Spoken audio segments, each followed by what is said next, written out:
Walmart employees. What's the most people of Walmart thing you've ever seen at an actual store? I saw a dwarf security guard take a flying leap into and beat the living crap out of a 60-year-old black man in a Hawaiian shirt who was trying to steal about $600 worth of steak. The steak guy, he did this once a month or so. He would just fill up his shopping cart with steaks, briskets, pork ribs, etc., head up to the front, act like he was going to check out, then barrel through the exit doors and dump it into a waiting truck. They never got a clear plate and were trying to catch him in the act. I was working my counter and heard behind me, "Sir, don't do it. Step away from the cart." Walmart security is plain clothes and has no legal authority. They can detain you and defend themselves, but they can't restrain you. You can leave whenever you want, I believe from what I remember. So I turn around and I see this guy with a shopping cart full of steaks, and he's looking cagey as heck. He's starting to stammer and come up with excuses while simultaneously trying to play it off. "Sir, just come with us, please. Let go of the cart, sir."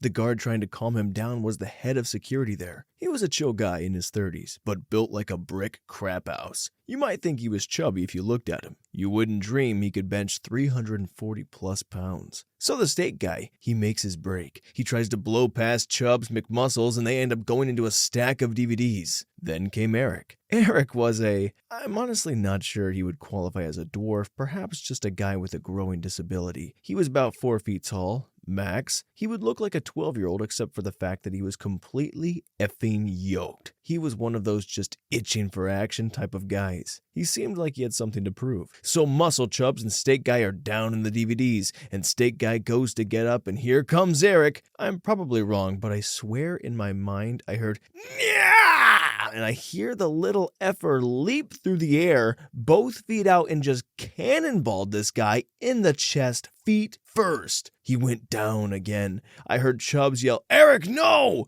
as he scrambled onto the guy's chest and just started throwing little hands into this dude's face. Just wham, wham, wham, wham, wham. This is not what they teach you to do in Walmart security, by the way. Loss prevention, I think, is the official department. Eric was fired pretty much immediately. Walmart got sued, and they'd have been better off just letting the guy run out with the steaks. But boy, what a show. Edit, a little epilogue. I just found out Eric's actual name was Josh. I couldn't remember it. I made one up. And he's a predatory offender who was recently arrested for going to an elementary school as an elf with an offender status. Life is weird. Story 2. My time to effing shine. I knew those 4 years at Walmart would pay off eventually. I worked the service desk, so I dealt with and saw some of the most epic people of Walmart and the bullcrap imaginable. 1. I had a couple attempt to return a half-empty and exceptionally sticky bottle of KY because it didn't work, and it still hurt when he put it in my butt. I stood there for a solid 30 seconds holding a half-used bottle of lube that was bought and used to shove something up this woman's butt before I regretfully informed them that I couldn't possibly process this return. I handed them their lube back and then went to the bathroom to dry heave and wash my hands. 2. I had a middle-aged guy come in and ask for a paper job application because for whatever reason, he didn't feel comfortable using the online kiosk. Okay, whatever, it's a slow night and I don't have crap to do. I scrounged up a paper application and he started to fill it out at the desk. We shot the crap while he was filling it out. He was funny and we had the same taste in books. Once he got to the question, "Have you ever been convicted of a felony?" he paused and asked me if he should answer that honestly. I told him yes, because if HR ran his name and found something, then he would be ineligible for hire since he lied. He then proceeded to tell me he had been convicted of a felony. I shrugged.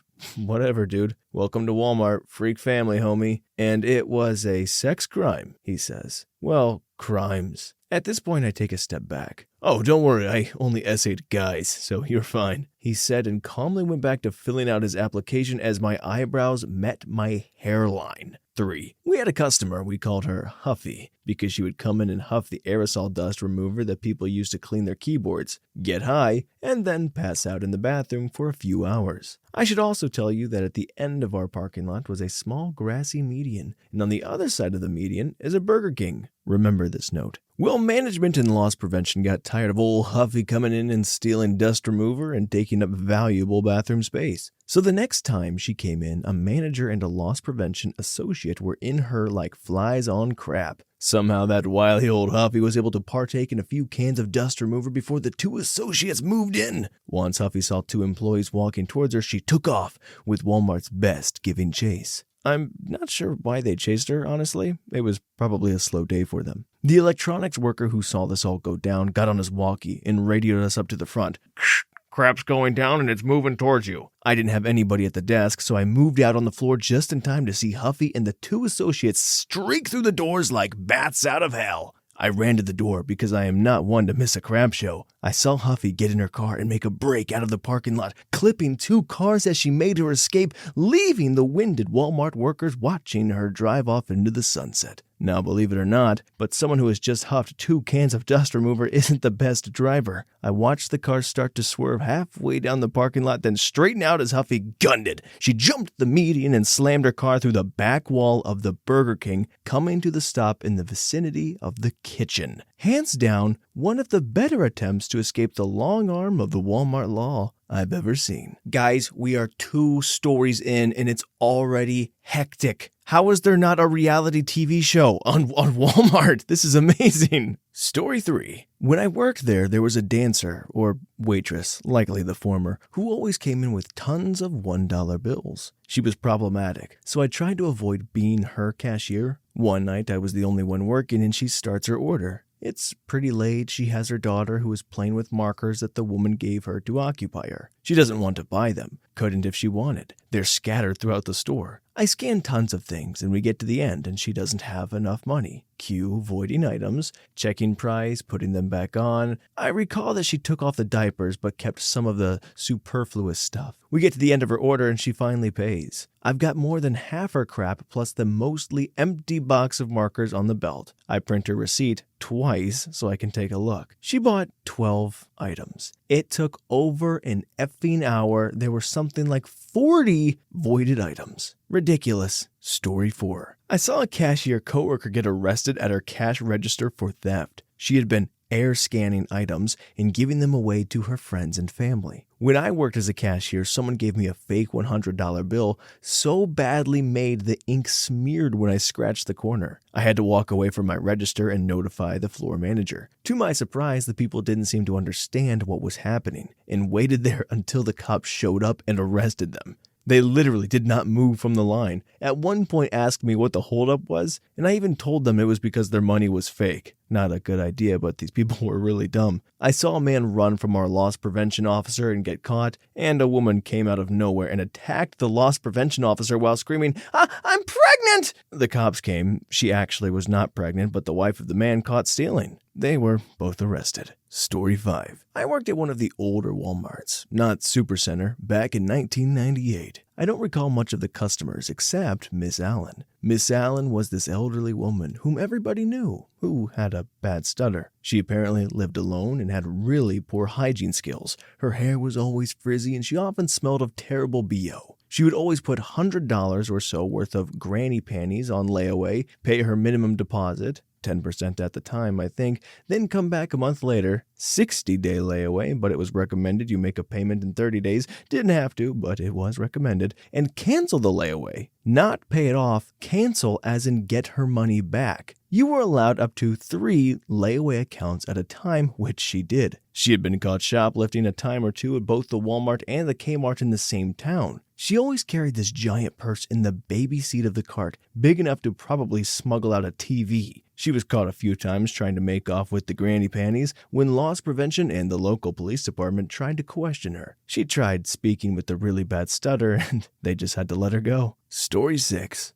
I don't know if you want looks or behavior, so I'll try and cover both. I worked overnights. My store was right across the street from a hospital, but only a couple blocks away from a strip club. so you can only guess the variety of people I saw. I worked on the grocery side of the store, not general merchandise, so I didn't see a lot of crazy stuff. I mostly had to deal with rude idiots. For instance, customers would refuse to move while I was pulling pallets and insist that I go around them in addition to all the holiday displays and construction. Yeah, that's not happening. Customers getting angry at me that food items didn't come in a smaller size, as if I personally did this to F them over. Getting hit on by randos at 1:30 in the morning. Specifically, I had a guy ask me where the bathrooms were as an excuse to talk and flirt with me. He also thought telling me he'd just gotten out of prison would really make my panties drop or something. People would open up the cooler doors to the dairy and stick their heads in to ask where the products were instead of finding an employee on the floor. Mind, there's a bunch of giant cooling fans in the dairy cooler that make it impossible to hear anything. I'd have random customers screaming,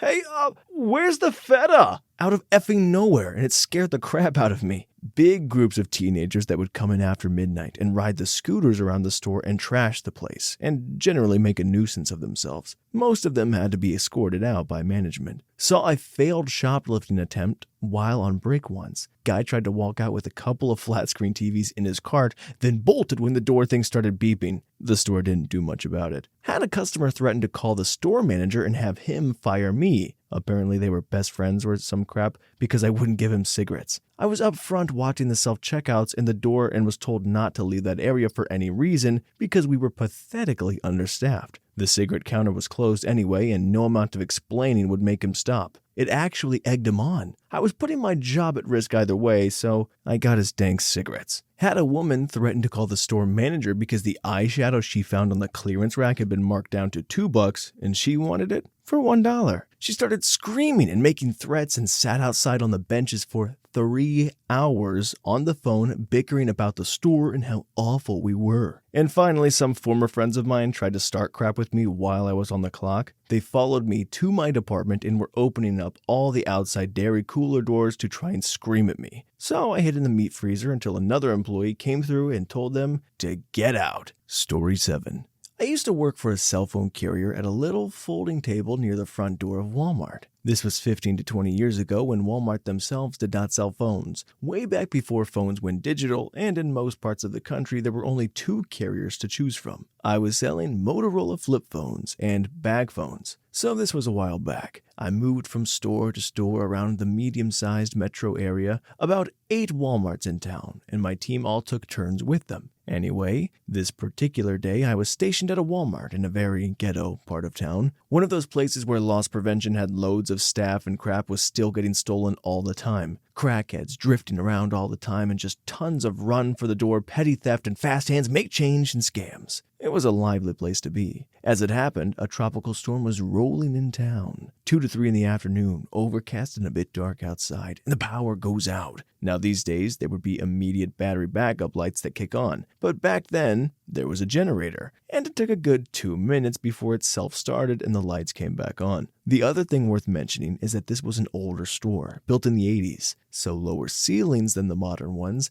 and back before they put skylights everywhere. The point is, it was pitch black on that building for a good couple of minutes. Aside from the handful of emergency exit signs, there were no lights. Now, you remember back in grade school when the power would go out and everyone in class would just start screaming because, well, they could? It was like that. I was about 20 yards into the building, sitting at a little card table just past the little hot dog stand and restaurant place. Remember them? And the roar of noise was deafening and immediate. And then, after about 20 seconds, people seemed to realize that the lights were not going to come right back on, and there was an opportunity afoot. And it happened. Seemingly all at once, dang near every customer in the building grabbed a handful of whatever they were standing next to and made a run for the door. It was, and still is, one of the craziest things I have ever seen. I was sitting next to a little half-height wall that surrounded the seating for the hot dog place and close enough to the door that I was not in total darkness. So everyone was running past me and not into me. I literally had front row seating for this whole thing. For 30 seconds, it was just streams of people dragging all kinds of crap along with them, while the 2 security guys who worked the front door were frantically trying to stop them and grabbing at whatever they were carrying. Someone grabbed 2 of the display model phones off my little table as he went past. They were empty shells with a weight inside, so no real loss. 2 minutes later, the lights all kicked back on, and it was just me, the employees, and a few retirees who were all looking a bit dazed by the whole thing. And all the clothes rack had been knocked over. Crap was everywhere. Some idiot had managed to pull the whole rack of bicycles off the wall in the toy section. It looked like a bomb had hit. Took them dang near a week to get it all back to normal. They closed the store for a day just to get it cleaned up enough to let people back in, and they had a few places roped off for a few days while they fixed the broken racks and all that other stuff. It was kind of incredible. Story 8. A couple of employee stories by a customer, if that counts. First one, checking out in a Walmart when the cashier started getting chatty, telling me she mostly worked at a Walmart for the insurance, but her main source of income was as a phone sex operator. She told me how much money she made and straight up told me she'd bet I'd be great at it too. I'm practically phobic of awkward conversations, so I just mumbled something about not having a good voice for that, at which point she said, "Oh, you never use your real voice. You make up characters." Then she proceeded to give me a demo of all her characters. I didn't go back to that Walmart for years. Second one is all on me. In a different local Walmart, there was one greeter who was super nice and friendly, and I always stopped to chat with him a few minutes, but always just about boring stuff like the weather, nothing personal, for a couple of years. In my defense, I'd only ever seen 2 types of people working as Walmart greeters, the elderly and the disabled, physical or mental. This guy was not old and had no apparent physical disabilities, so I just kind of assumed he had a mental impairment of some sort, and the fact that he was cheerful about being a Walmart greeter added to this assumption. Nope, turns out he also only worked at Walmart for insurance, for himself and his kids, but his real job was owning a long-standing karate school, and he himself was a multi-level black belt. I don't remember what level. He never knew. I originally assumed he was mentally disabled, and I learned a very valuable and lasting lesson about assumptions and judging people by job or appearance. Don't get caught stealing around that guy. He's working the front door and he's ready to kill.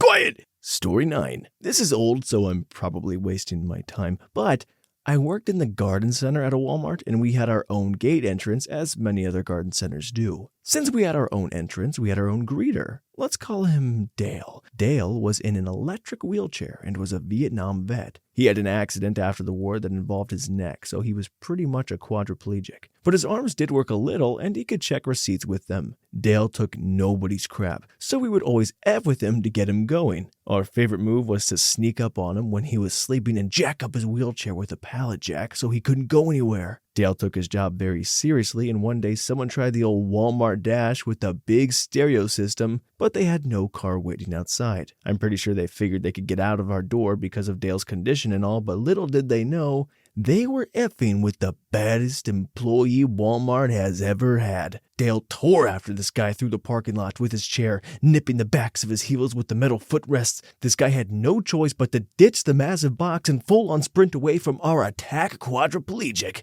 Dale then got in front of the box and pushed it with his foot all the way back to the store, as happy as he could be. Rest in peace, Dale. Story 10. Not an employee, but I have had a few moments where I walked into the store and felt so bad for these employees. One time my husband and I decided to finish up our food shopping at Walmart. This cashier flagged us down, and we thought she may have just started her shift.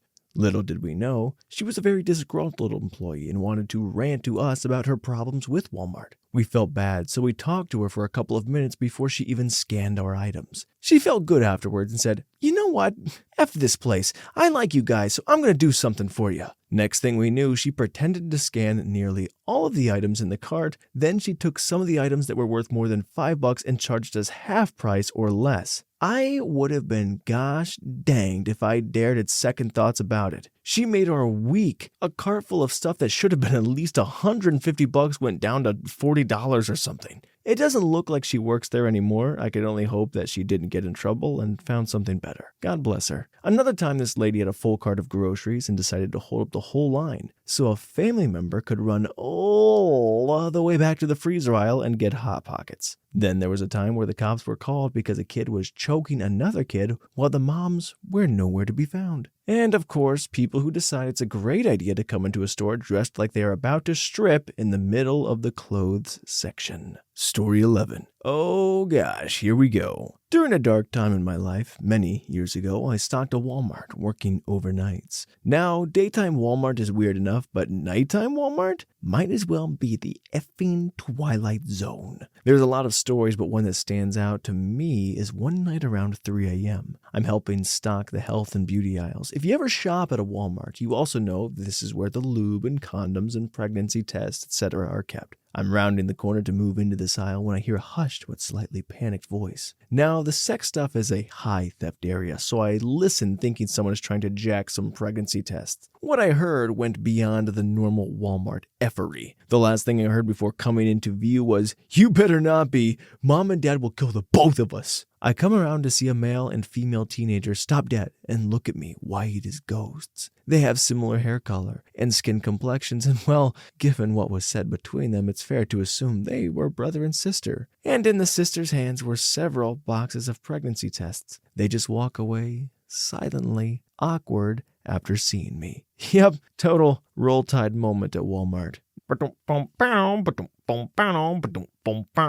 Story 12. I remember one time, close to closing, these two guys come in. I didn't mind, the guys were usually quick and only wanted food. To my surprise, they come to my cash, and one had shoes in his hand and a tag. Whatever, I notice he's really jovial and couldn't stand still longer than 2 seconds. Finally, I figure out he's completely wasted. The other guy was his friend and thankfully sober. Drunk guy excitedly says he's wearing the shoes he bought, so that's why he's carrying his other ones and has the tag. Well, that's no big deal to me. People do that all the time. So I said okay and wasn't really paying attention to what my screen said and politely said, "May I put your shoes in a bag with that tag, just in case?" "Yeah, what an awesome idea, thanks." He paused and started bouncing like a little kid.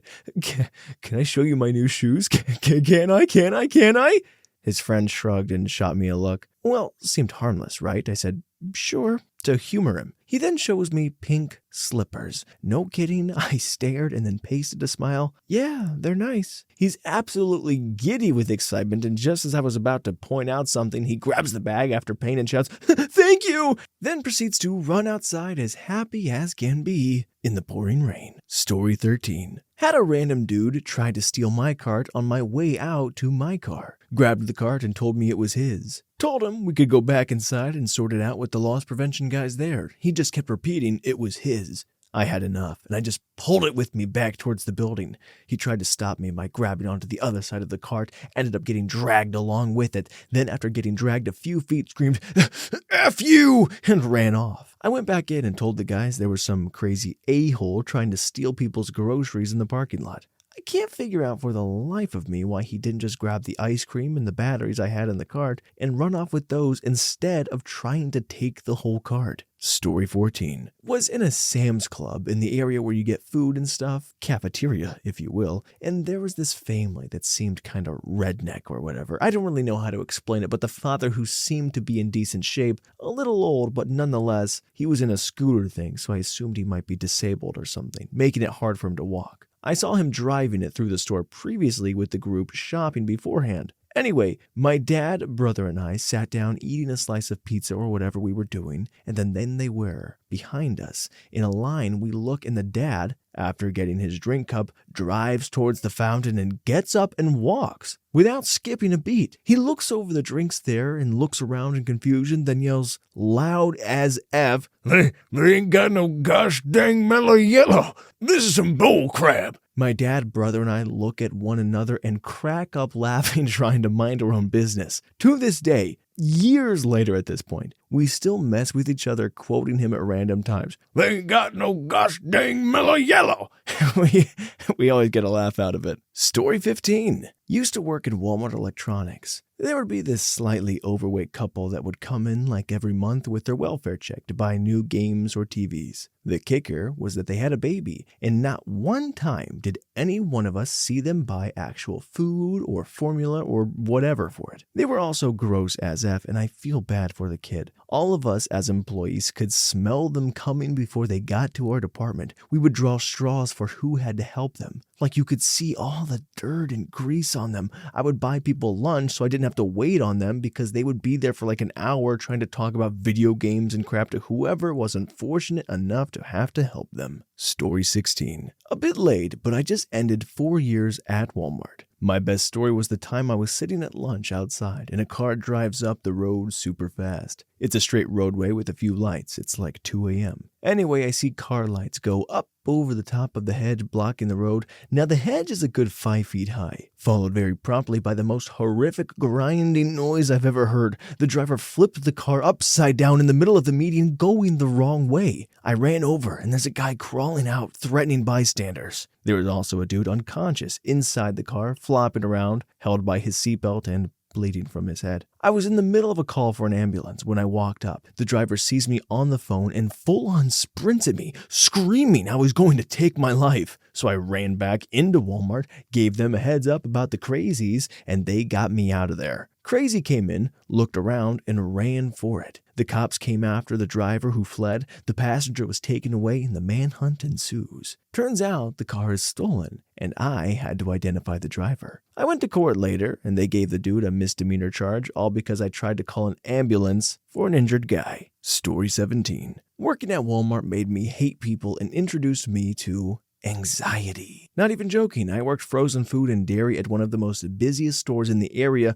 on the not-so-good side of town, and definitely the most popular store to use your WIC coupons. I was the only one most nights in charge of refilling milk, eggs, unloading milk, dairy, and frozen food trucks. Management had a great scheme to tell me I could only work 38 hours a week so they didn't have to give me full-time with benefits. Just had to add a little backstory to how much I hated this place. Now, on to the crappy people. 1. 2 guys tossing a gallon of milk to each other. Not like a little, here you go, toss, but I can throw this gallon and almost hit the ceiling. I hope you can catch that kind of toss. I just sit there watching them in speechless disbelief that they were doing this. It, of course, drops through the other dude's hands and the milk explodes everywhere. They just grab another gallon and leave with a, maybe, and stood there and watched that puddle in defeat for what felt like an eternity before going to get the mops. 2. Caught several women stealing eggs out of the cartons and putting them in their purses. This was almost a daily occurrence. It was so bad they even had cameras put up in front of the eggs. 3. Filling in on the night shift some days, where thankfully I didn't have to work frozen food or dairy. Some definite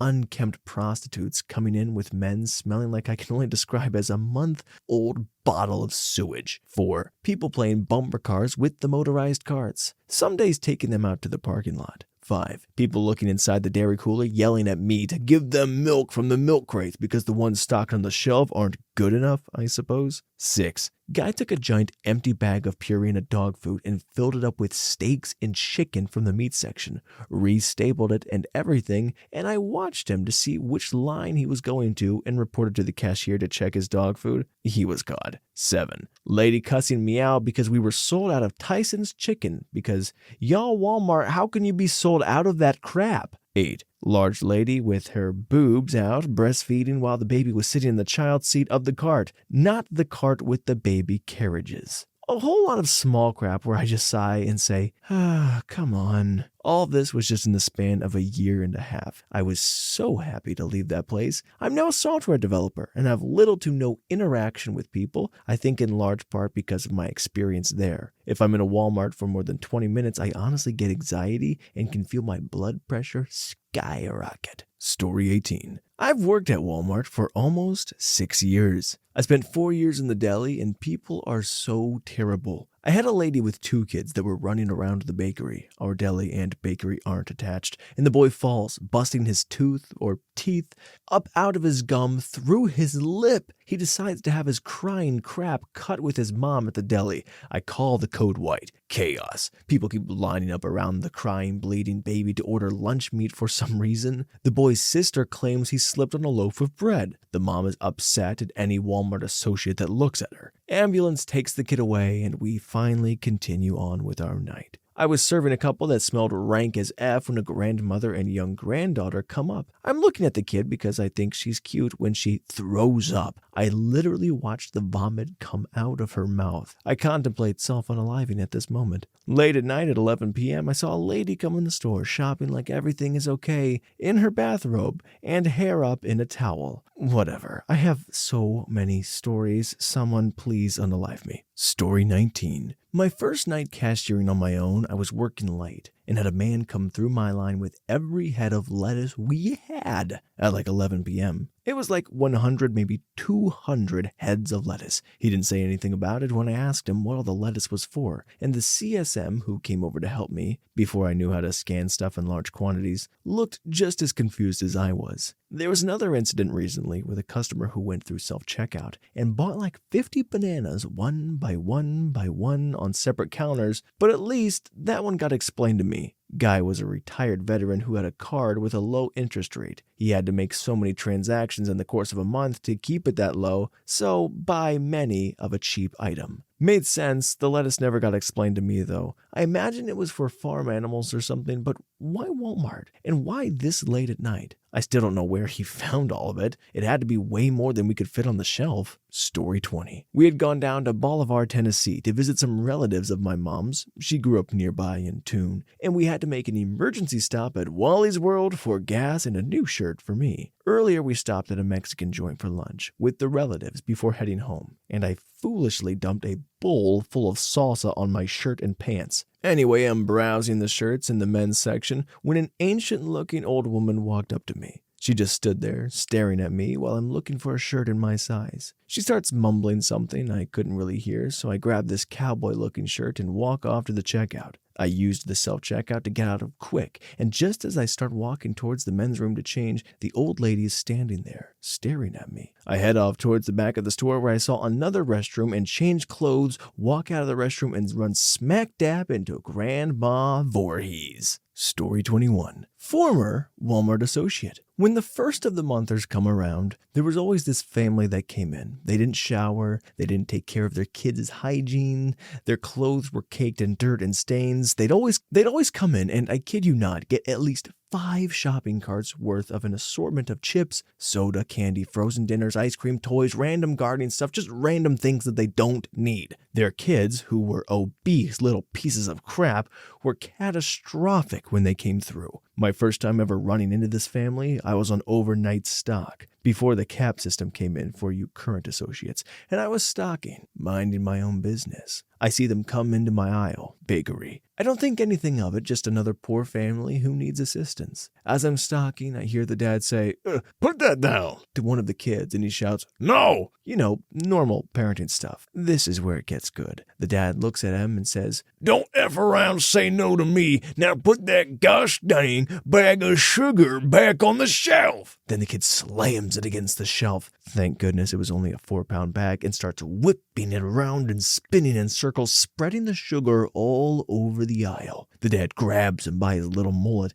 and pulls the kid into the action alley, the main road in Walmart, where the mom and other son are waiting with their shopping carts. Second occurrence with these people was a few months later, still working bakery aisle, because I was the second best at it and it was holiday season. During the holiday season, we have the bake center, which a few years ago was a large metal shelf that was way taller than the rest of the normal shelves. And I'm sure this story contributes to it now being just normal shelves in Action Alley. So, loaded night, last night before days off, hashtag let's get this bread.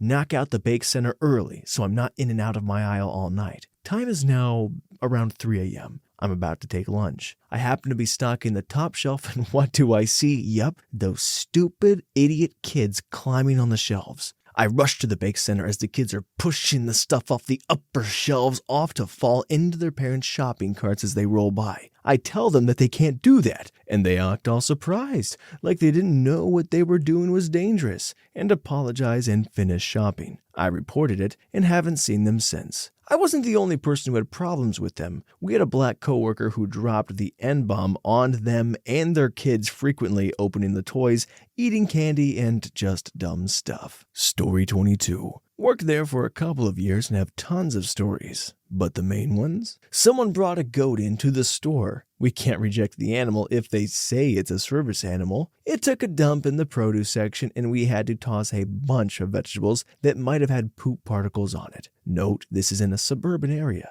not rural. Older guy would come once a week and haunt the sections where he knew young women worked, including myself. So many trashy fights, people screaming at each other from opposite ends of a section, calling each other a-hell and female dog, and always over something dumb like whether or not to buy the kid a shirt. Creepy garden associate who would hit on all the young women, including myself. Someone took a dump in the infants department, then tried to hide it with a tricycle. A common one, but still stupid. People trying to switch the price stickers to get a cheaper price. It doesn't work. Almost all products have the UPC code on the actual product. So that dress you want for $5 and is actually $25, it's not gonna happen. Story 23. Worked at a Walmart neighborhood marketplace for about a year. One day, me and a coworker were walking around the store, just shooting the crap, when we came upon the bathroom. A young man was standing to the entrance to the men's room with his pants down to his knees. He was holding his belt and nodding off while standing. We tried to wake him up and get him to move out of the door, but he wouldn't budge. After alerting our store manager, she wanted us to kick him out. We began trying to help him walk out of the hallway that leads to the bathroom. He had a moment of clarity and pulled his pants up and said he was fine. Took 3 steps and started nodding off again while his legs began to bow. His pants slid back down to his knees and he passed out standing up right in front of us. We weren't in an awful part of town, but it really wasn't surprising when someone was shooting up in our bathroom. This short year gave me quite a few stories, but that one takes the cake. Story 24.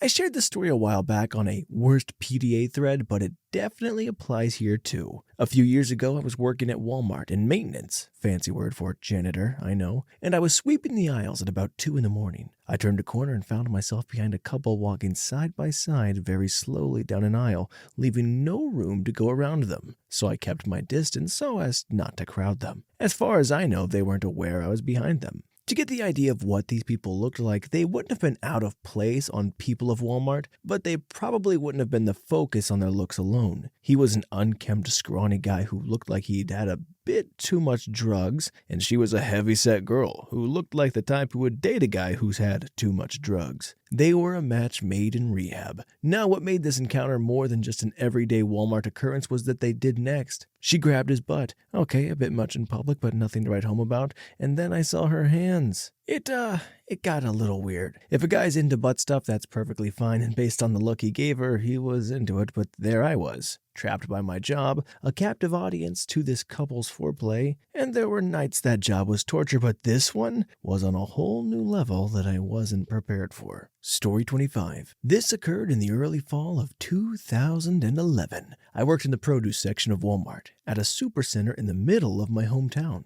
This supercenter was located in a particularly bad area, and even I, a full-grown, able-bodied man, would have my car keys out before I headed into the parking lot after dark. One day, while I was restocking mangoes, I remember it was mangoes because I learned from that job just how disgusting mangoes can be. I heard a bit of a commotion from what sounded like the back of the store. No big deal, it's a bad Walmart in a bad area of a not very good city, right? So I go back to gross mango duty. A short while later, some police and a paramedic crew come past produce, headed in that direction. Again, bad Walmart, bad neighborhood, bad city, par for the course. Back to the mango grossness because somebody fell over drunk in the back of the store or something. So break time comes and I head to the back, which takes me past the dairy section. I see a blanket covering what looks like a body and blood all over the glass door milk refrigerators, and I kid you not, my first thought was, wow, that's pretty intense for the way of Halloween decorations. Dairy guys. Then it occurred to me that somebody actually died, but not just happened to be at Walmart when they died, which for 1.5 million employee chain store is to be expected. No, somebody got murdered. I head to the break room where the story is waiting for me. Apparently, there were 2 men who were strangers in the dairy section, both with shopping carts. This being a particularly violent city and also an area of town where being respected is of the highest concern to many and most. When the 2 men had their carts accidentally collide, both of them took offense at the action and the disrespect of the other man. This escalated into a full-blown brawl, and one of them literally beat the other man to death with his bare hands. He got on top of the soon-to-be deceased and smashed his head into the concrete tile floor until there wasn't much of a skull left. The surviving fighter stayed put and was put cooperatively arrested, removed through the back of the store. Later, there were blood tests done on both fighters, and neither one had alcohol or drugs in their system. This was two men with their normal faculties about them, mental illness notwithstanding, and apparently the surviving fighter is the source of most of the information that I just gave. Respect and violence are so significant in my hometown that this kind of thing has occurred. I, like many others, asked why the store wasn't shut down and why I was able to go about my work as I had done.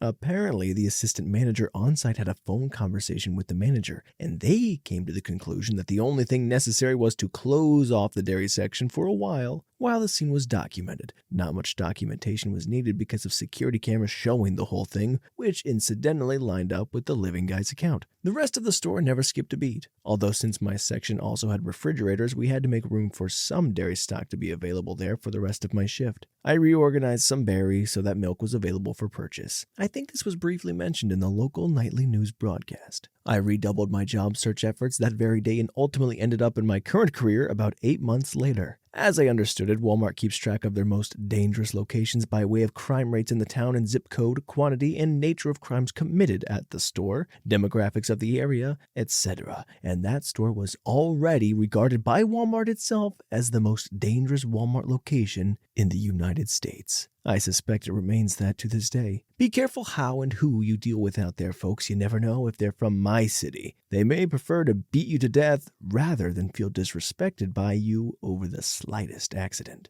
I just want to clarify, when it said murder-ed, he wrote it out like that. I wasn't giving it a lot of extra flair. Story 26. We used to have a customer that was about 60 plus years old and 300 pounds. Fat Black Larry is what we called him. He was rude as heck and would ride around the store all day on one of the store motor scooters. During one holiday season, he sat in the entrance with the door greeting and belted out Christmas carols to incoming customers. Supposedly, he would harass employees too. He told my black female coworker that she was a beautiful sister, and I never let her live it down. Larry's wife would kick him out all the time. Somebody would drop him off at the Walmart for the day. Kinda sad, but he was an a-hole. My boyfriend works at Walmart as well, and one day goes to the bathroom. Fat Black Larry's at the urinal with his pants down to his ankles, peeing away. My boyfriend just leaves and bleaches his brain. Another time, Larry stayed in the store for 48 hours straight, riding the motor scooter around, buying food, and probably destroying the bathroom. An assistant manager kicked him out for whatever reason, and Larry straight cursed him out. Dude died over a year ago, supposedly, but we will never forget Fat Black Larry. Story 27. Many years ago, I worked at a Walmart. I live in a very small town, and certain families had made names for themselves in said town. Two such people, brothers, came through my line. They tried to use a debit card, but it was declined. These two individuals had bloodshot eyes and runny noses, complete with the sniffles. One went out to their car to get cash, holding up the line. He came back and handed me the cash, which had a white powdery substance on it. I played it off as normal and put the money under the drawer so I wouldn't give it as change to anyone else. After the line was dwindling down, I took it to the manager, who then contacted the police, whom I had to speak with and give a statement to. Fun times. Another time, a female in her early 20s came through with 2 items, a dress and a box of head lice treatment. She put the lice treatment under the dress on the belt, so I tried to be discreet about it for her. She ended up being a few dollars short, and when I told her this, she batted her eyelashes at me and smiled. I'm a female also. Awkward silence. I again explained the wad of cash she handed me wasn't enough and asked if she had an alternate way to pay. Nope.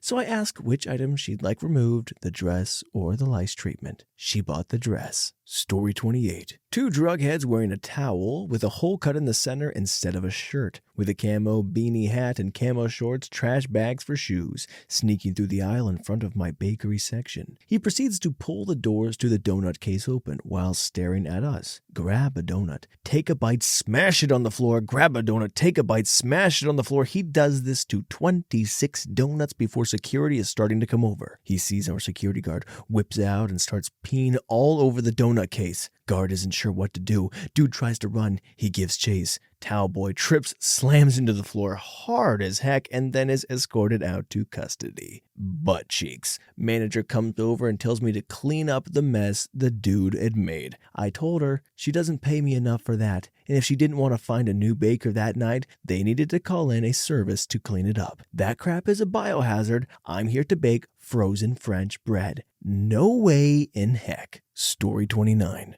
During my Walmart stint, 1. A guy ODs in our front bathroom. Management puts an employee in the doorway of the restroom to keep customers from accessing it before the cops get there. Queue 20 people queuing up to get in. The poor employee turning each of them away only to have each person in line pretend they hadn't heard him and demanding to be let in. Just one after another. 2. Mrs. Havisham, older lady, showed up about once a fortnight wearing a wedding dress of indeterminate age. She would beeline for the deli, grab a tuna salad sandwich, and wander around eating it while muttering to herself between bites. I always felt sorry for her. 3. The 400-pound guy in a comically oversized puffed parka who proceeded to try and smuggle everything he touched, and I mean everything, out with him either in the pockets of his jacket or beneath his rolls. I guess he figured no one would want to stick a hand in his flab, and he was right. 4. A guy shows up a few times a week and prints off 400 to 900 photos each visit. He claims he's a photographer for a local pageant organization, the problem being that there are no pageant organizations locally, and while the women in the photos are certainly in a state of undress,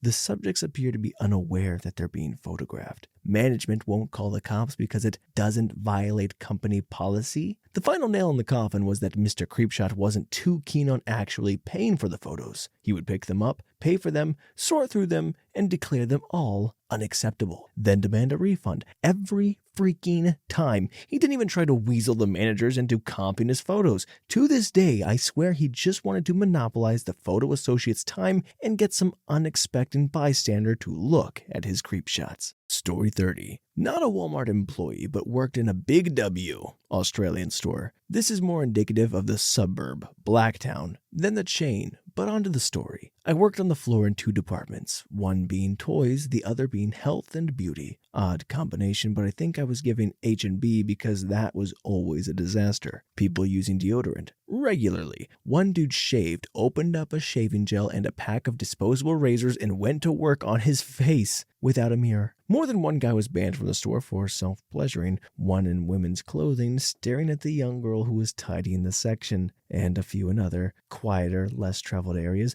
But the strangest was the guy staring at the greeting cards as he furiously felt himself up, and he didn't stop when approached by staff. One woman, I saw her with her hand down the front of her pants and thought, it's normally guys we catch doing this, and watched her for about 1 to 2 minutes. Hey, I was 15 years old and a boy, don't hate me. And she starts adjusting her pants, so I slip an aisle over and watch her pass, then enter the aisle she was in. To finish what she was doing, I found on the shelf she was using a tampon. Story 31. I worked customer service for 4 months and worked them for 3 to 5 years overall. I don't want to share mocking stories of those who shop at Walmart, or tantrums I've seen, or nightmare shopping Fridays that would never end. I want to put a light on the suffering that many of the shoppers are faced with. During the 4 months that my soul could weather customers, I saw suffering and hate. I watched a young couple become stranded after being robbed and left homeless on the first true snowstorm on a frozen winter night. I chose to return, with receipt, a faded, stained, and tattered boy's coat in the name of making ends meet for a homeless father of 3.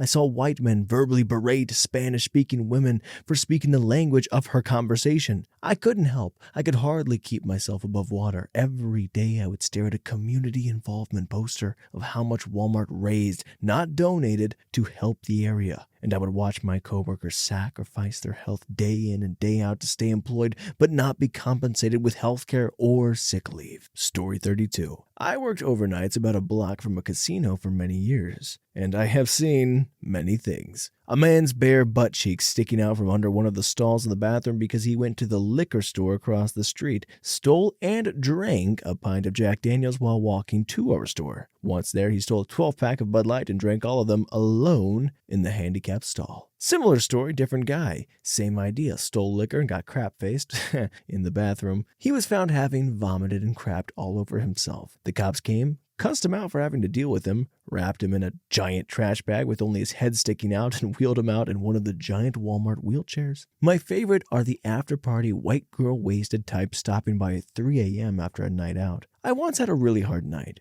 I was starving and I was really effing tired. This girl was wobbling up to the only cash register open at 3 a.m. wearing one of those really tight club dresses and no underwear. How do I know she had no underwear, you ask? Well, her dress had ridden up to over her belly button and she was standing there, butt cheeks out, drunkenly arguing with the lady about the price of her diapers, cigarettes, and tampons. I came really close to buying her crap just so I could get my food and go eat. She fell down on her way out. John Cena came in one time, not People of Walmart style, but weird. Merchant Marines were a trip. They always had the most interesting baskets with a wide variety of goods. I realized they were at sea and Lord knows how long it had been since they hit up a store, but it was like an insane person's shopping list. 4 giant bags of M&Ms, a backpack, 3 laptops, 5 DVDs, some ham, a stroller, fabric, glue, crapload of pens. I was always curious, but they rarely spoke English. Nice guys, though. I once sold 40 feeder goldfish to a guy that said he was conducting an experiment and needed 40 fish, 20 per bag exactly. He also wanted to know where non-waxed dental floss was and if we sold 5mm copper tubes. He seemed really disappointed that I didn't ask what he was doing, but he seemed eager. I saw a guy in wrestling headgear and eye black arguing and consulting a styrofoam cup. I had an old guy get mad at me and cuss 4 people out because it took us 20 minutes to decipher him repeatedly yelling that he needed ink eradicator. You write with it like a pen. What he wanted was whiteout. Then there was the World War II sniper. That guy was a trip. Story 33. Former Walmart employee. Let me tell you about Nanook. Neither myself nor my coworkers, we worked in electronics, knew Nanook's real name, but that's what we called her for reasons that will become very clear. Nanook was a regular in our store, and she was probably one of the oddest people I've ever met. The first thing that you noticed about Nanook is that she dressed like she was in the middle of the blizzard year-round. Didn't matter if it was December or August, she would be at the store in a thick, heavy black winter coat. She also wore hunting earmuffs and dark goggles. Why? Because she didn't want to hear the hate in this country, or didn't want to see the hypocrisy in this country. She was very open about her disdain for the United States. Why she was there then, I'll never know. Nanook had a very short, regimented way of speaking, almost robotic. She wasn't from the US and couldn't quite place her accent. It seemed vaguely Eastern European, if I had to guess. She complained a lot about inconsequential things, like if she saw a woman showing a little too much skin. She would always come up to one of us and say, "I noticed a young lady with a very low top. In my culture, we would never do such a thing." She was generally harmless. She never complained about us and never indicated she wanted us to do anything about it, like we could. She just generally bickered about the world around her, and that was it. She was in the store 4 to 5 times a week, and I never saw her buy a single thing. Odd woman. Story 34. I worked at a Walmart for 2 years. So many crazy stories, but here are the best. 1. A man choked his baby mama over an income tax return check. Literally choked her in the store as soon as she cashed her check. Took the $5,000 and he ran. They caught him in the parking lot after someone boxed him in and he tried to run on foot. It was a white trash rodeo. 2. Lady tried to steal a lot of cold cuts by shoving them into her pantyhose under her skirt and then just walked out. Loss prevention just shook their heads and detained her until cops came in.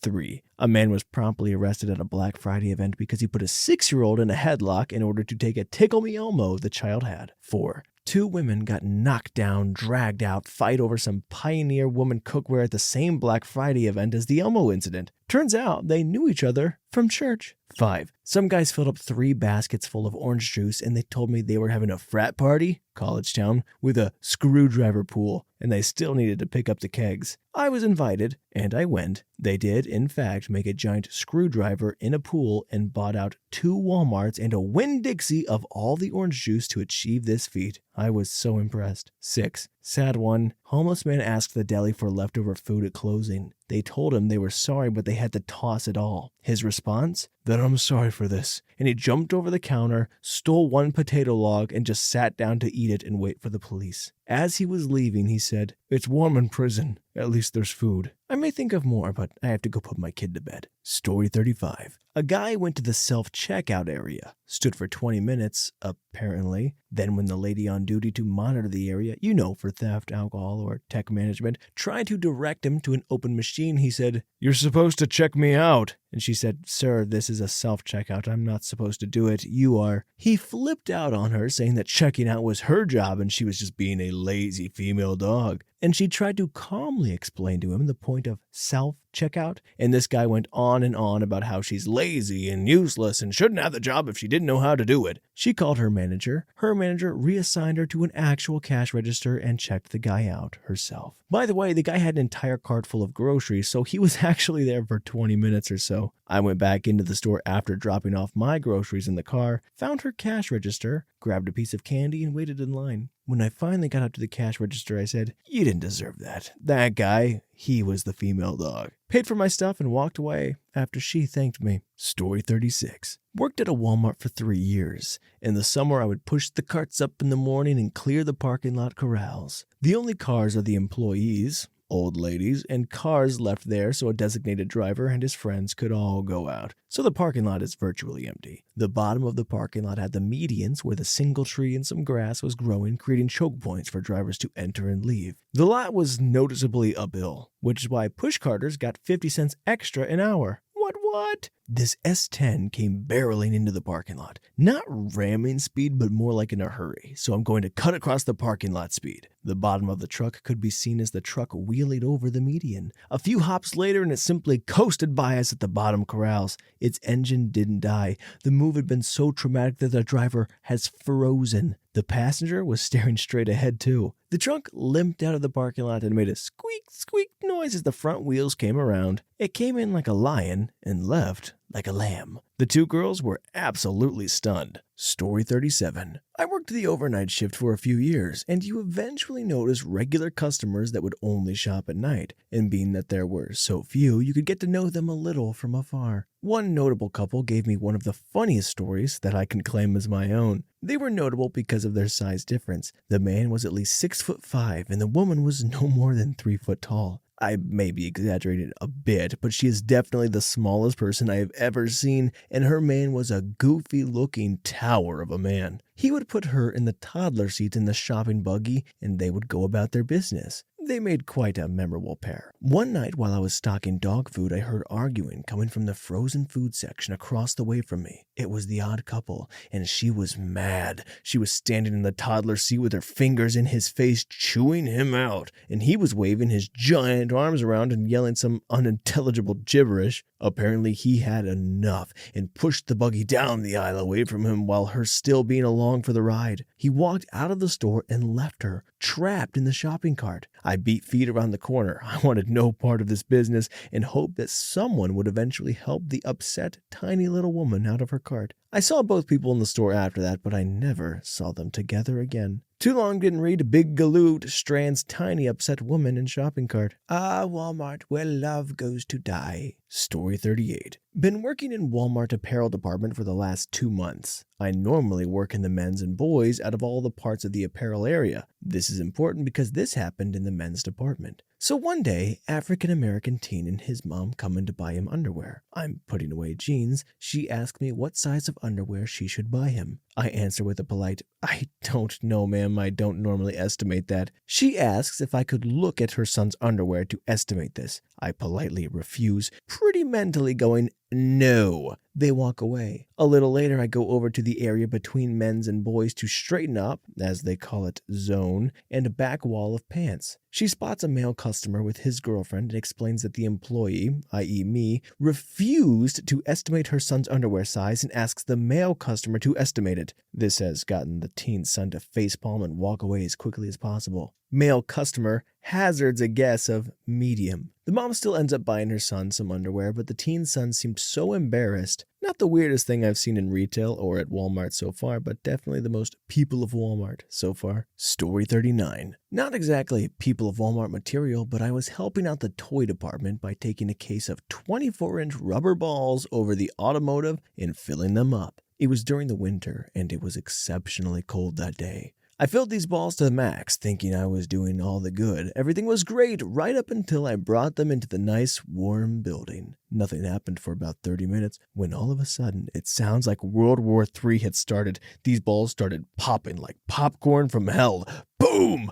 Boom! There was this one brat kid that was holding one of these huge balls saying, "Cool!" Then, boom! The ball disappears. The kid had this shocked deer in the headlights look with mouth agape. Without a single word, he turned and ran. That was over 28 years ago, and I still giggle at the thought of seeing that happen again. Story 40. While not working at Walmart, I was a security officer at Walmart. Walmart contacted my company. A few of the weird things. An employee who was transgender, male, he would wear really short skirts and panties and tight shirts. Well, the only thing female of him was long hair. So it was very uncomfortable with him walking around and bending over. They threatened to fire him for not being in uniform and public indecency. But he would always threaten, "You're firing me for discrimination," which worked. His mother was a CSM, customer service manager. She was the rudest woman I have ever met, always yelling at customers. She wouldn't get fired because she would claim that she would be fired because of her son. She was fired for stealing out of the safe, and then her son quit. We had a lot of homeless people who would come from California. One of my most common was this dude from federal prison. Hey was pretty chill, and I liked him. However, he carried a lot of really big knives on him. I have nothing against people carrying guns or knives. However, this dude seemed like maybe he shouldn't have them. Had this guy who claimed to be a cop from Florida pull a knife on me. I knew he wasn't a cop. None of his stories added up with the time and places, etc.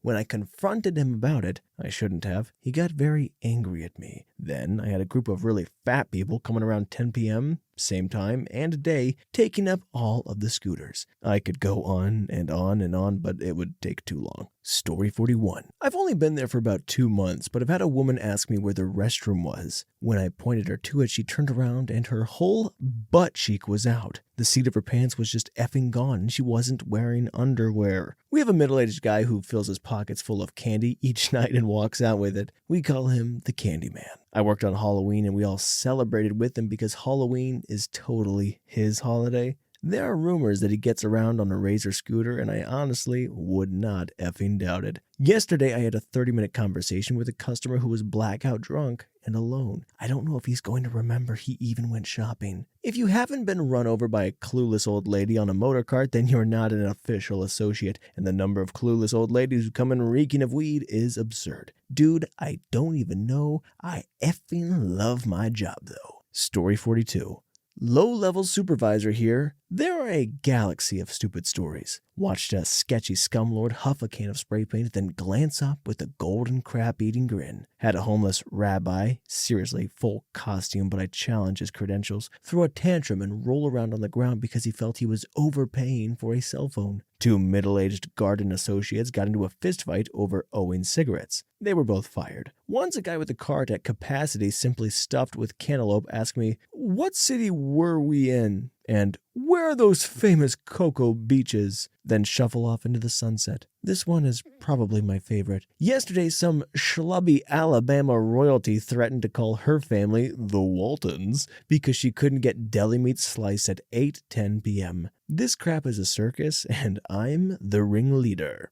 Story 43. My nemesis were the clearance slugs, of which there were 2 particular flavors. Regular type. The same 15 or so people would go through the store every gosh dang day to check every single clearance end cap, hit them like a tornado, then finally leave after purchasing at most 2 items. They would always have a drink from the Starbucks as their guaranteed purchase. They would be in the store for over an hour every single day for this. They were every bit as rude and indignant as you would expect as well, and being an overnight freight stalker / truck unloader, I spent a lot of time pulling pallets around the building in the morning. These dumpster fires seemed to make a point of standing their carts crosswise in the middle of the main pathways exclusively for the purpose of upsetting me. Anybody that's dragged 2,000 pounds of bottled water with a manual pallet jack knows that you need to keep momentum going and that they also have a lot of momentum when stopping. I wanted to run these crap bags over by the end of my time there. My favorite memory is of the time one of them practically jumped out in front of me from a blind aisle and I had to drop the pallet to stop in time.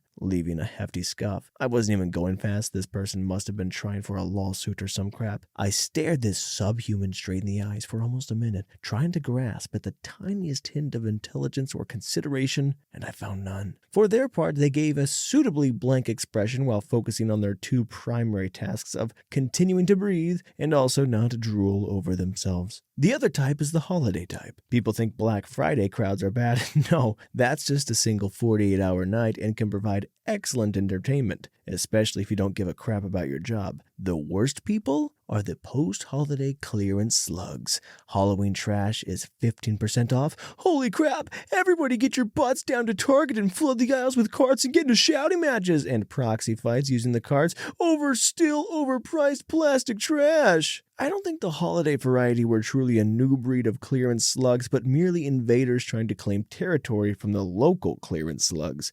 Kind of like hippos vying for dominance. He paints an interesting barbaric image, doesn't he?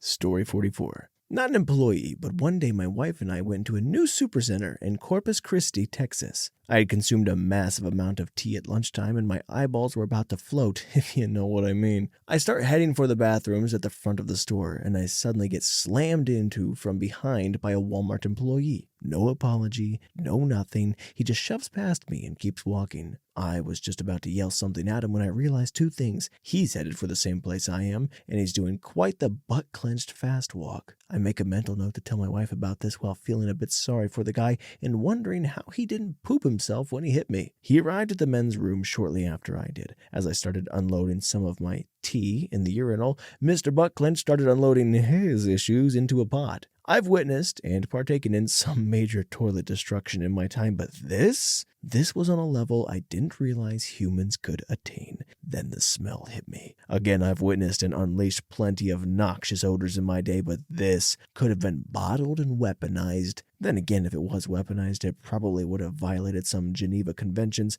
In the 3 to 4 minutes it took me to pee and wash my hands, Mr. Buttclench's stank got to me so badly that it gave me a pounding migraine that I had for the rest of the day. When I found my wife after leaving the men's room of doom, she asked me what was wrong because I looked unwell. She had quite the laugh when I explained my misfortune. I still wonder if Mr. Buttclench pooped a bit when he ran into me.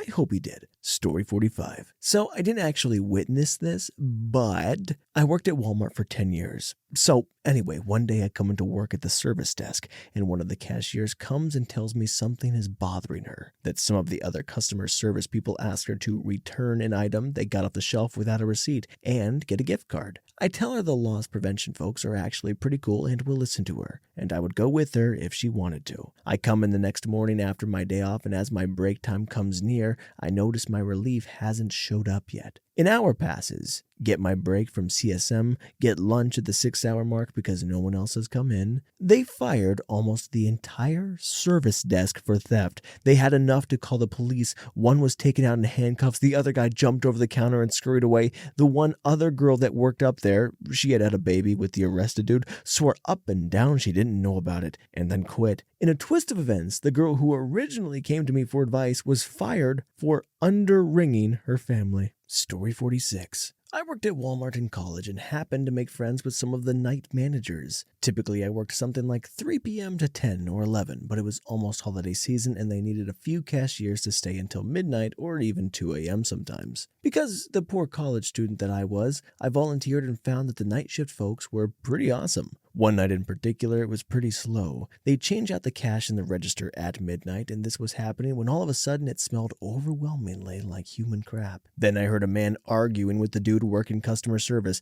Turns out he had literally crapped a full crap in a pair of jeans and wanted to return them. When he told the man that we couldn't accept returns with bodily fluids, he was appalled. He slammed, he bought them, he got them home and realized someone else had crapped in them. This smell was so obviously horrendous that this wasn't possible, and everyone near the pants would have noticed the stench and crap stains. He threw a big enough fit that the customer service worker called a manager up and the manager actually gave him his money back. Story 47. Thank the gods I don't work there anymore, but about 13 years ago I worked at a Walmart in a small southern Indiana area. Lots of fat people wearing next to nothing, people with BO, people who'd wait till 3 a.m. and steal a crap ton of food or electronics. No, the part I hated the most was having all the underage girls hit on me. Apparently, Walmart at 2 a.m. is the place to be for barely teen girls to look for an adult to seduce. Saw at least half a dozen guys get arrested for taking girls up on it. Idiots, there are cameras. Most of them would badger me for a bit until they understood I was happily married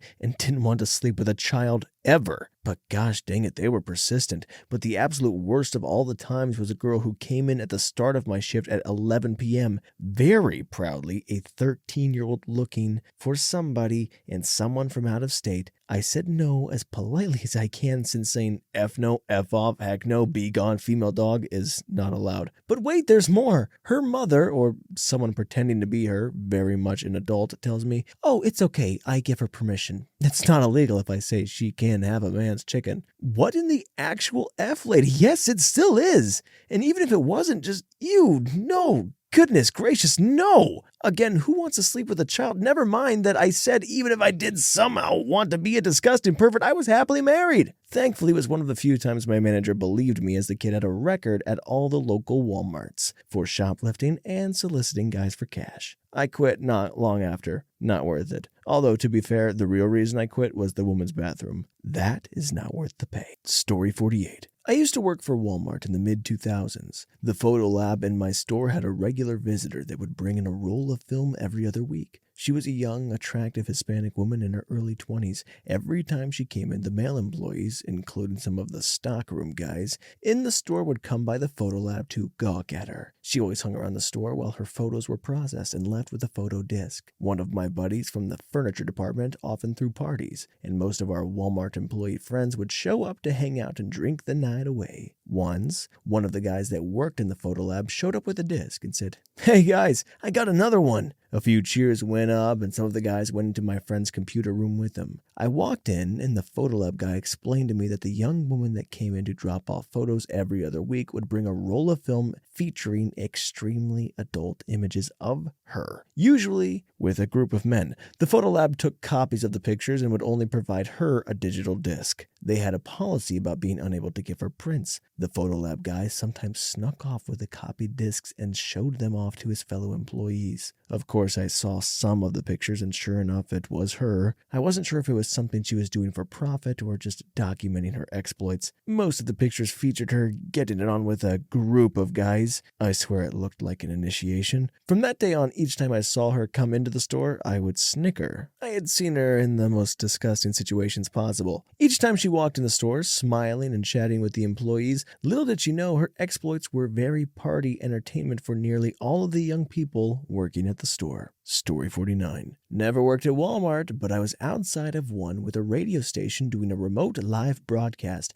promoting Memorial Day weekend sales, beer, meats, etc. I'm outside at the broadcast booth. All of a sudden, a woman comes running out of the store. Can't help but notice that there's something odd about one of her legs. My first thought was a birthmark or a burn, maybe? Nope, she had poop running down her leg. So then I assumed she's had an accident, is rushing home, until I noticed that two guys were following her. Thanks to this thread, I realized they were likely the plainclothes retention specialist. Then another employee starts to follow her. Shoplifter from Empire Records runs through my mind. So I have to follow the action. They follow her to the far end of the parking lot and are telling her if she doesn't come with them, she's going to get arrested. She concedes defeat and starts to go with them, poop still running down her leg. She starts clamoring about, "Just let me tell my girls," who conveniently pull up in a two-door Chevy Blazer or something like that. She breaks in away from her captors, runs to the passenger side of the truck. The girl in it opens her door, hops in the back, and poop leg shoplifter jumps in the no longer clean seat, and they peel out, tearing through the parking lot to assumed freedom. To this day, I still wonder if she was quite literally scared crapless when she was caught trying to shoplift, or if she was attempting a smuggling operation gone horribly awry. Story 50. I was only a few months in, but my goodness. So there was this guy that I guess came regularly to buy a small amount of random stuff every day, sometimes up to 4 separate trips in one day. They called him Magic Mike, because every day he would come in shirtless or with a jacket unzipped with no shirt underneath, even in the winter, and was jacked to crap. But his face and hair were the spitting image of Jeff Daniels' character in Dumb and Dumber. He also acted like the guy due to being addicted to drugs. The first time I saw him was after I just clocked out at night and was ready to head home. I spotted him outside dancing and humping on the rows of carts that were lined up next to the store. He went at this for a solid 10 minutes, thrusting himself like the store was a brothel and the carts were his women. The cart guy who was out there and I just joked about it, and he told me about how he is always like this before we headed home. The adventures didn't stop. He once danced in circles, swinging his arms around my car while I was in it trying to leave, as if he was reenacting The Sound of Music, except he was singing, "I'm a Barbie girl." Another time he tried juggling the axes from hardware while doing what I assumed was a Viking chant. He ate half a can of dog food right off the shelf, tried asking out and proposing to one of the higher managers, and would offer to braid the hair of any girl who worked in the attached barber shop. He broke an arcade machine and was eventually kicked out after attempting to steal a beanbag chair. And this was just one guy. There were many who were considered weird regulars. Story 51. Customer of Walmart, not employee. Was there with my roommate one day and saw the display of Mother's Day cards. I remarked to my roommate that I should get one for my mom. This was apparently this dude's cue to talk me. He's wearing a zip-up hoodie with nothing underneath and jeans. He comes up to me at the card display and says, "Yo, can I wrap you a Mother's Day card?" He then proceeded to rap, "Mom, I love you. You're the best. Happy Mother's Day." Okay, that wasn't very good. Let me try again. At this point, I'm staring straight ahead of me at nothing, avoiding eye contact as much as possible while my roommate is holding in a fit of laughter. After I continue to ignore his existence, the guy finally says, "Oh, okay, I get it. You don't want to talk to me. I can take a hint. It's because I'm black, isn't it?" And then he leaves. Some random other person at the card looks over and asks, "Did you know that guy?" "No, lady. No, I did not." "Mom, I love you. You're the best. Happy Mother's Day." Hallmark, eat your heart out. Story 52. I am a cart pusher at Walmart. About 2 months ago, I witnessed something I will never forget. It was a cool summer Saturday evening. The sun was setting in a red and pink haze. There were 2 other cart pushers outside with me. I was left alone on the grocery side of the store with the cart machine, and the other 2 cart monkeys were on the home and pharmacy side of the store. After bringing a line of carts up to the garage, I go back out to a row and start taking carts out of a cart corral and putting them in the cart machine. I look down at the bottom of the lot, and as I know doing this, and I see this girl sitting backward in the driver's seat of a white Pontiac Grand Am. My first thought was, well, that's a really weird way to sit in your car. Then I noticed she was bouncing. When I became aware of what was going on, I was so surprised by this, I went and got the other cart pushers and told them. They wanted proof, so I had to then follow away. I was so surprised by this, I went and got the other cart pushers and told them. They wanted proof, so I had them follow me, and as we were walking back to where I had been, I see the car pulling up to the entrance, and a female associate steps out of the car and goes inside. Another one of the cart pushers also found literal crap in a cart one time. That was pretty disgusting. Story 53. A Walmart sprouted in my first wife's town a few years after she moved away. Some of our high school friends ended up working there. Some of the stories that were related to me were often about mountain people, which might be racist, I don't know. But these were people from the deep woods in the Appalachian area. People with ropes for belts, kids that wore dirty, oversized t-shirts like a dress, etc. Many live out of abandoned school buses by the river. One story dealt with 2 families that were only trouble if they were near one another. Not exactly a Hatfield versus McCoy's thing, more like a few addicts hating other addicts. Mom A hated Mom B. Mom A had a young daughter, maybe 11 or 12. Mom B shows up and starts yelling at Mom A's kids, so Mom A just starts ripping out soda cans from boxes and starts chucking them at Mom B. Her daughter tries to stop her, saying that the cops would come, but Mom A is on a roll. Eventually, Mom B gets close enough to pull Mom A's hair. Then it's hair pulling and slinging one another into displays. The Walmart security folks are slipping, and the spilled soda and the daughter had just about enough and gets between them to try and separate them.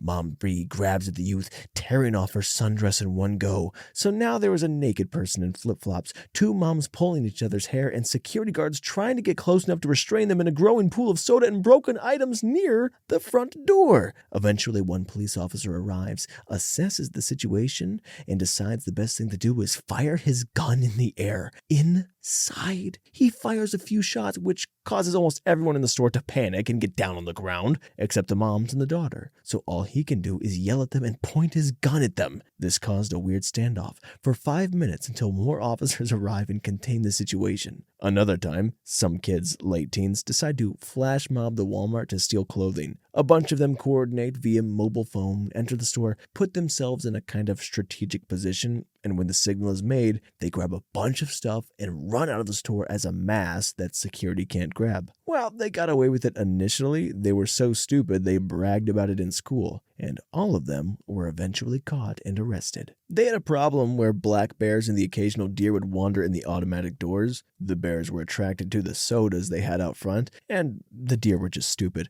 often rutting males attacking their own reflection in the glass. No one ever got hurt because no one was stupid enough to F with wildlife, and appropriate authorities would handle tranquilizing and relocating them. Old people hit a lot of people and other things in their parking lot. There were 1 to 2 incidents a week, sometimes with repeat offenders. Yeah, Bob's 86 and his license was revoked long ago, but he still gets in his car and drives himself because he's stubborn like that. Can't put an old man like that in jail. He's an oxygen. Their parking lot sometimes hosted events like radio spots, and the worst was some old woman who got stuck in reverse, slamming into the small stage where a live band was performing. Dozens were hurt, but thankfully, no one was killed. Story 54. Quite a few years ago, I was working overnights at my local Walmart. I had been there for a couple weeks and had been warned by a friend that at some point I would meet the man with no face. Apparently, this guy had been a child assayer and had finally gotten caught. The police had literally just showed up to his home to arrest him when he put a gun in his mouth and pulled the trigger. I'm somewhat fuzzy on the truth of the following details since it sounds like bullcrap, but apparently not only did he live, he was sentenced as time served. Bullcrap, right? Well, one night around 2 a.m., I'm stocking pickles and peanut butter. I happened to be at the pickles part, and I was nearing the bottom of the pallet, so I was stooped over, picking up a case of bread and butter, crinkle-cut pickle slices, when I hear a voice behind me ask, "Where can I find the peanut butter?" Without looking up, I direct the man to the far end of the aisle on the left. "Thank you," he says, and strolls down the aisle to fetch his peanut butter. I glance after him as I hoist the jars onto the shelf, then squat down to pick up the last case. The guy is coming back my way and says, "Thank you again." I look up at him and smile, but the "sure" I'm about to respond with dies in my throat. I was not prepared. He wore thick glasses over crooked eyes and a hat, but everything below the bridge of his nose was just gone. There were gaping holes where his nose had been, half an upper jaw and almost no lower one. His tongue just dangled. Inside my head, I started screaming uncontrollably. I have no idea how that mother effer could even speak, let alone speak as clearly as he did. And I sure as F don't know what he planned to do with that peanut butter. Story 55. I worked at Sam's during college. One Saturday during Christmas, when I was working in the center section, a guy stopped to ask me about the light-up deer on display. The display was the last one in stock. He wanted to know if he could get it on discount. At that time, we used a system where an item that had been discounted had a price that ended with a 91 instead of a 99. Since the display was the last one that had happened, also we'd been specifically told to not even bother checking with the manager about further discounts because we were going to say no. On top of that, I was finishing a 6 a.m. to 2 a.m. shift. Being a dumb college student at the time, I had literally stayed up all night and hadn't slept. Figured I'd worked my shift and then crashed to get ready for the Saturday night. This guy keeps asking for a discounted price, claims he knows one of the managers, won't take no for an answer. He was being super annoying and entitled and ignored everything I was trying to explain to him. I'm too tired to care. Finally, I tell him the manager is up front. If he wants to find him, he leaves. Literally less than a minute later, a couple come by to ask if the display is for sale. I say, yes, it is. They want it for a displayed price. I throw it in their cart and with the sign so they have the item number so there's no hassle at the front. Then I hide in receiving, pretending to work for the last half hour before clocking out in case the other guy comes back. Good times. Story 56. Worked there earlier this year. This one's honestly more effed than funny. I was stocking the pasta aisle and had a typical Alabama couple coming down the aisle. That is to say, a very skinny man, who I shall call Stick, and a very fat woman, who I shall call Stone, both covered in sores and screaming at each other at the top of their lungs. Now, being from a small Alabama town where the only thing to do on Friday night is do some drugs or go to Walmart to watch geekers cause a scene, I knew a burning fuse when I saw one. so I sort of shadowed them down the aisle as they got louder and more incoherent. Well, it happened that Stick was significantly louder than Stone, and even as they rounded the corner, I could already see a customer on their phone, presumably with the police. And this is where it hits the fan. Stick was literally so loud, seriously, I think the dude's larynx had been replaced with a megaphone. Stone couldn't get a word in, so she starts with what I can only describe as boxing his ears with hands fit to rival Andre the Giant's. Stick goes from screaming to screeching, okay, stop, faster than you can believe, in a way that suggested this was a pretty routine, and everybody in the vicinity, pretty much all cut from the same cloth as Stick and Stone except for the lady on her phone, starts laughing at him. Stick, and his lack of masculinity absolutely beyond question to his peers, retaliates by attempting to shove her. This was a mistake. Stick staggers back because honestly I doubt he could have moved Stone with a bulldozer, and Stone just stands there for about half a second. I guess this wasn't part of the routine, and then that female dog moved into some straight up absolver crap. Hands went down, all 200 and fat pounds on the balls of her feet like she'd been trained, and she goes in for the kill. In the course of about 3 seconds, she feints high, hits him in the nuts on the flinch, follows up a gut shot, and finishes with a leg sweep haymaker combo that literally sent 3 of Stick's last 6 teeth flying into the meat locker as he goes down like a sack of hammers on Venus. Apparently the cops and loss prevention showed up about here, but my eyes were glued to the fight. So Stick goes down in a river of blood, tears, and snot. But Stone isn't done. No, as soon as Stick falls flat, she straddles him and drops her entire weight straight onto Stick's torso. I seriously thought she'd killed him for a second, and continues wailing on this guy while customers, loss prevention, and the cops are laughing themselves sick. Well, the cops let Stone get about 4 more shots in and finally heave the female dog off of Stick, who is now completely toothless, barely conscious, and under arrest. Honestly, the most effed up scenario I've ever been witness to. Are you not entertained? But seriously, that's messed up. And we don't know who was in the right or wrong, but violence isn't the answer. I guess unless you're in a Walmart, then it tends to be. Story 57. Oh, I'm finally qualified for one of these. This happened at around 3:30 on a Wednesday, so we do our price markdowns at 3 p.m., which means we are usually finishing up around that time that parents are making a quick shopping trip on the way home. Adding to this, Wednesday is one of our busiest days as little old ladies swarm the store for church potlucks. During this so hectic time, I'm going through and doing markdowns on the meat department. This process is automatic. It's reduced by a certain percentage and we have no control over it. As I was going through, a set of ribs came to $6.66, which I chuckled at for a second before moving on. I continued on, only to have my eardrums nearly ruptured as an older black woman sees the ribs and begins to yell, "Oh no!" I step over to see what's going on and proceeded to get the yelling of a lifetime from this little old lady. LOL for short. Me. Ma'am, is there something wrong? Y'all ain't gonna be selling no Satan in my store. I'm sorry, what do you mean? Ain't nobody gonna buy those devil ribs. You need to change the price. I can't change the price, ma'am. It's automatically done in our system. Change it! I can't do that, but would you like to speak to a manager? I most certainly would. At this point, I go and get my department manager and explain the situation. He laughs at the situation and says he will handle it. He went over to talk to the lady and she demanded the same thing of him, to which he says that he would be unable to change the price, but he could do something better. He proceeded to grab the ribs and tell her that he would buy them himself because that was his lucky number. Story 58. This is my own story. I bought a microwave about 10 years ago from Walmart. I took it home, put it in my kitchen, set the timer, and threw away the box and wrapping without giving them a second thought. It wasn't until about 3 days later that I actually tried to heat something up in it, when I realized the heating function didn't work. Even though I didn't have the box or receipt anymore, I didn't think I'd have much more problem returning it. This is Walmart after all, and it was obviously brand new. Unfortunately for me, after taking it back to the store and hauling it into customer service, I was told they would not return or exchange without the receipt. After politely discussing and then more passionately arguing with them for 5 to 10 minutes, I realized I was not making any progress, and I was going to have to fork out the money for another new microwave. I threw the broken microwave on my shoulder and started to head back to my car. and I hadn't gotten but a few steps when I realized there was absolutely no reason for me to keep the non-functioning appliance. So without giving myself time to even think twice,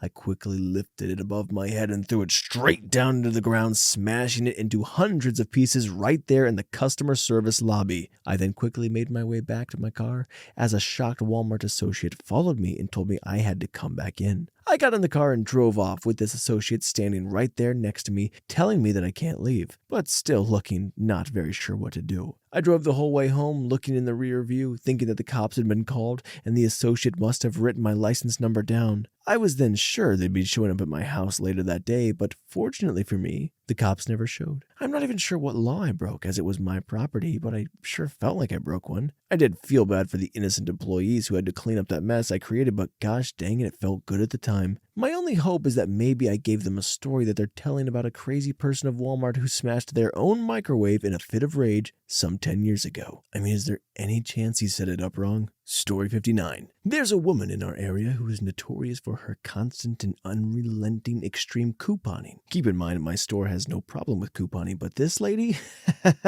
Oh boy. First of all, anything more than a couple of coupons is likely to take a few minutes. It's not always a quick process, and that's if the coupons are all good. Big if. This is important to note because this woman both looks and smells like she uses her laundry hamper as a litter box for her 17 cats. Literally, she's been in the paper for animal hoarding and neglect. Anyway, having this woman come through your line was physically repulsive, and she was guaranteed to be parked in front of you complaining for a minimum of 27 minutes. And she was rude about absolutely everything. Everything. You said hi? Shouldn't have done that. You just started scanning items? How dare you? The lady checking out 5 minutes ago bought gum? Oh, we better find a manager. So this lady with her cat urine and bad attitude would come do 2 years worth of shopping, and she had a small gym bag stuffed with just about every coupon imaginable, except for the ones that matched any of the stuff she was buying. She would just pull out handfuls of coupons and force you to go through every single dang one of them, insisting they were the right ones, and all the cashiers are just incompetent. If you were really lucky, you might find one,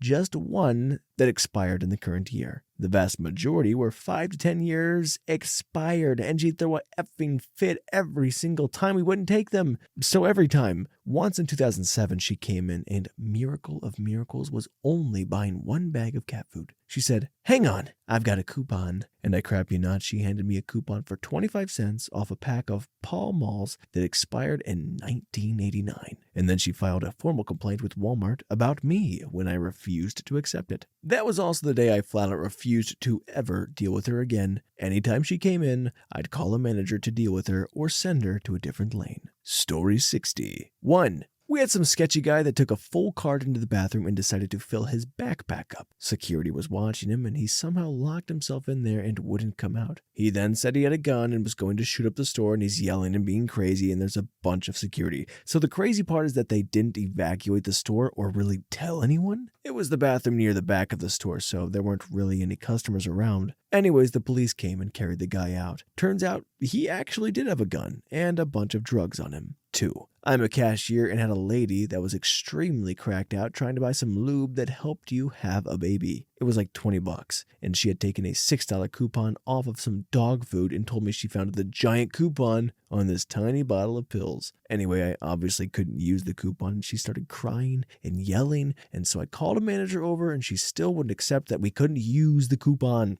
She then decided to scream about how I'm such a horrible person and I shouldn't be alive, and how terrible I was just doing my job. She got escorted out. 3. I was working in the garden center, and some effing idiot who looks normal has me price check some charcoal. There's a door like right behind me that always locked, and basically it's just a thief catcher, I learned today. So this guy puts the charcoal on my counter and walks away and decides to run out the door with his cart. So the door has a 4-second timer on the lock, and he didn't read it, so he just starts jamming the cart into it, and it's still not opening. So the alarm is loud as F, and customers start freaking out, and cashiers aren't allowed to do anything. So I just stand there and watch him. Basically, like if you looked at the cameras, I was just standing there calmly with my hands in my pockets while this dude is jamming a cart into a locked door and the customers are running around. So he finally gives up. He just leaves his cart and calmly walks out. And there was no security around, so we just stood there and watched this guy leave. Like, what the F is my job? Story 61. It has been years since I worked there, but two of them will always stand out. The first was an actual fight over a watermelon. I worked in produce.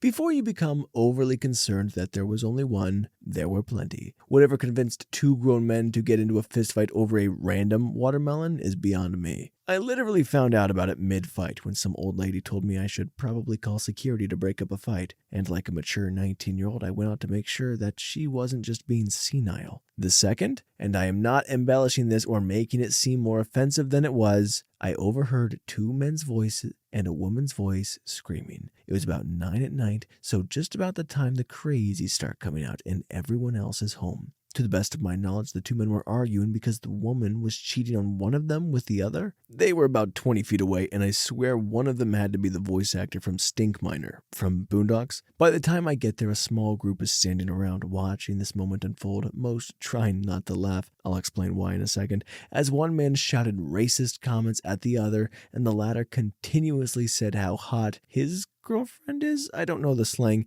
is, and she wouldn't mess with the other guy. Why was everyone trying not to laugh? I'm an atheist, but if she had taken her shirt off, I would have been reenacting the eye soap moment from The Simpsons involving Flanders before attempting to convince the church that a Lovecraftian horror has emerged onto our plane of existence. Story 62. My first 90 days at Walmart. My name is Amy. His name was Zach. I began to work in the back room, unloading the truck. People are friendly. One kid who is super energetic and kind of awkward makes a lot of conversation with me. Then after a while, he asks me out, and I turn him down. He says I remind him of his sister. He runs away, and I get a call from the police asking if I've seen him, and they're asking me because it's noted in writing that I'm his girlfriend.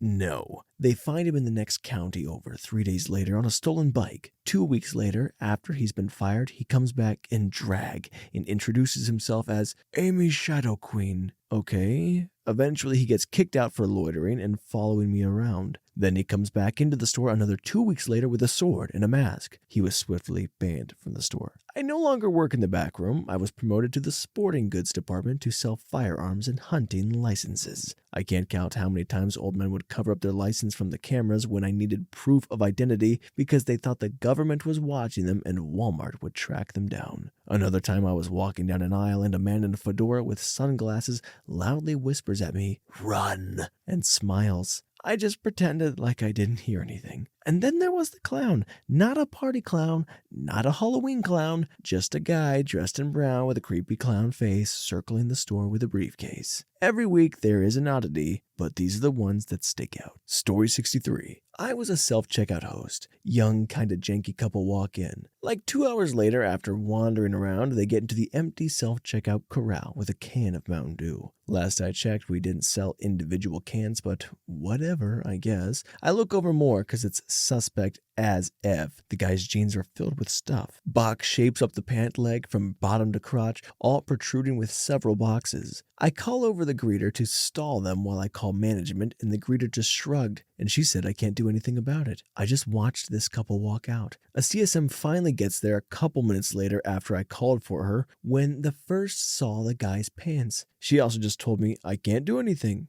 So yeah, that. Edit part 2. The store manager was caught having an affair with the garden center manager, and she got fired. He got transferred. They got caught at the Walmart he transferred to. They were both married to other people, obviously. Edit part 3. There was a guy who had a huge motorbike thing in his cart, and it barely fit, and he carried another cart with stuff. I watch him scan all the stuff in the second cart, and he goes to check out, neglecting to scan the bike thing. I tell him that he didn't have the thing scanned, and he goes, "Oh, I'm going to pay with a different card." Yeah, okay, so I watch him pay for the scanned items, and he just tells me he changed his mind on the bike and leaves it right at self-checkout. Story 64. Worked at Walmart in college. 1. Obese, barefoot woman sits on the bench and waits for her daughter to finish checking out, wearing a muumuu that is so short that her stomach hung out below the hem by at least 8 inches. 2. Women would come in on a Sunday afternoon attempting to return clothes that reeked of smoke and were covered in blood and beer stains, obviously from the night before, claiming they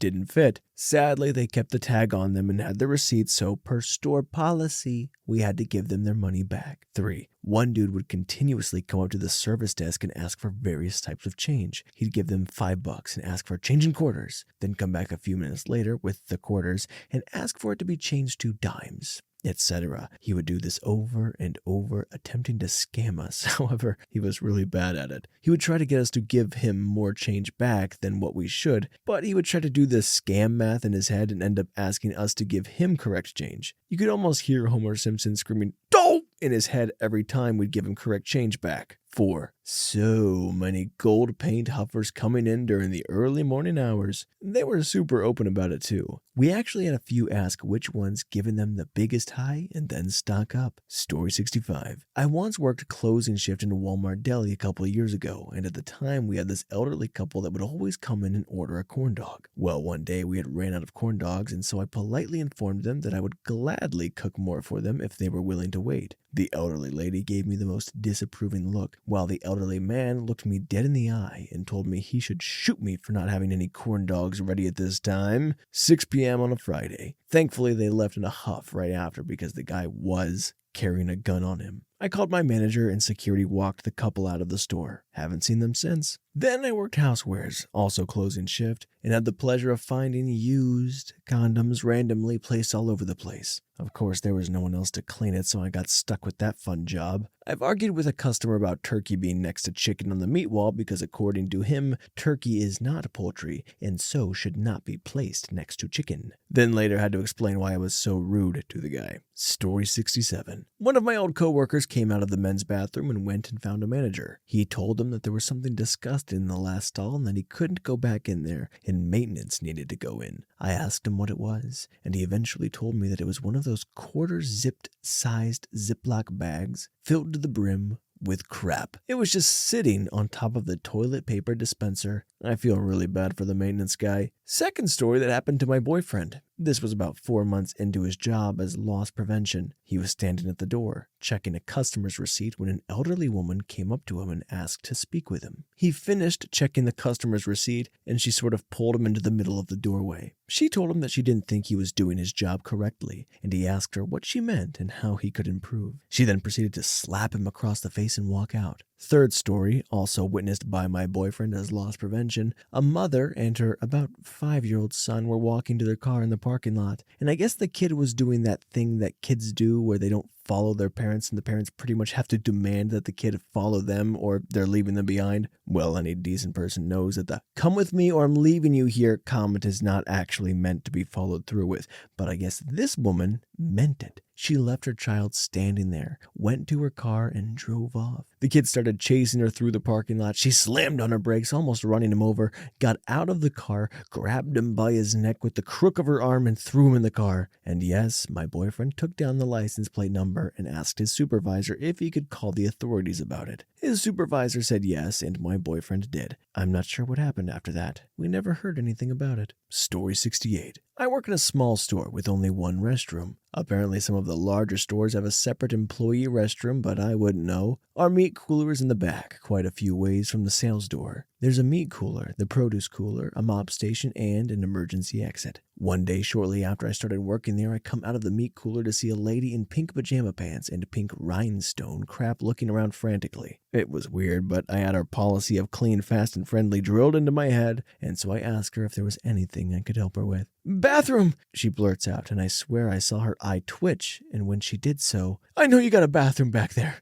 They all do." "Sorry, ma'am, the only restrooms in the store are up front by the pharmacy." She looked at me like I'd grown a second head, then casually walked away. I can understand having to go, though, since a few months ago I had my own bathroom misadventure. It was a pretty slow day. There weren't many people in, and so I decided to stay for lunch even though usually I go home. That day I made the mistake of grabbing barbecue wings from our deli. They're tasty, but I forgot how much our barbecue sauce messes with me. So about an hour and a half after lunch, I make my way to the bathroom. The only men's stall is occupied. And though standing around waiting for it to open wasn't encouraged, there wasn't really anything that needed to be done, so I waited. And then I waited. The way our stall is lit, you can see shadows on the ground of people in the stall, and I had noticed movement, rhythmic movement. The other thing I noticed was that they were facing the toilet. No sound, only movement. Some guy was in the stall, totally playing with himself, and not quickly either. I suddenly no longer needed to use the restroom, and I left to get my manager. By the time he had shown up, Mystery Man had vanished, but not before Jackson Pollocky in the toilet. No more barbecue wings for me, ever. Story 69. I worked at Walmart in customer service / the money center areas, so I saw quite a crap ton of people of Walmart happenings. A few incidents come to mind. Poop incidents. Yes, we had more than these too. We had serial poopers. At least once a month, I would have a customer walk up to my desk requesting someone clean up the crap on the walls in the women's restroom. Fortunately, I never discovered it because from what I heard, it would have been nearly impossible to get out of that place without it getting on you. One of our managers was having a really bad day, so bad in fact that she decided to crap multiple times throughout the store on the way out. She was rehired. Returns. Working up at customer service, I was returning many odd things, including this woman got a bit too comfortable in our conversation and disclosed a sexual encounter where she forgot she had a tampon in. She forgot for so long, even after her romp, that it got her sick and hospitalized. I've saved the best for last. A woman who worked as a cashier came in during her lunch break to return an item she purchased before she left for lunch. It was a vibrating chicken ring.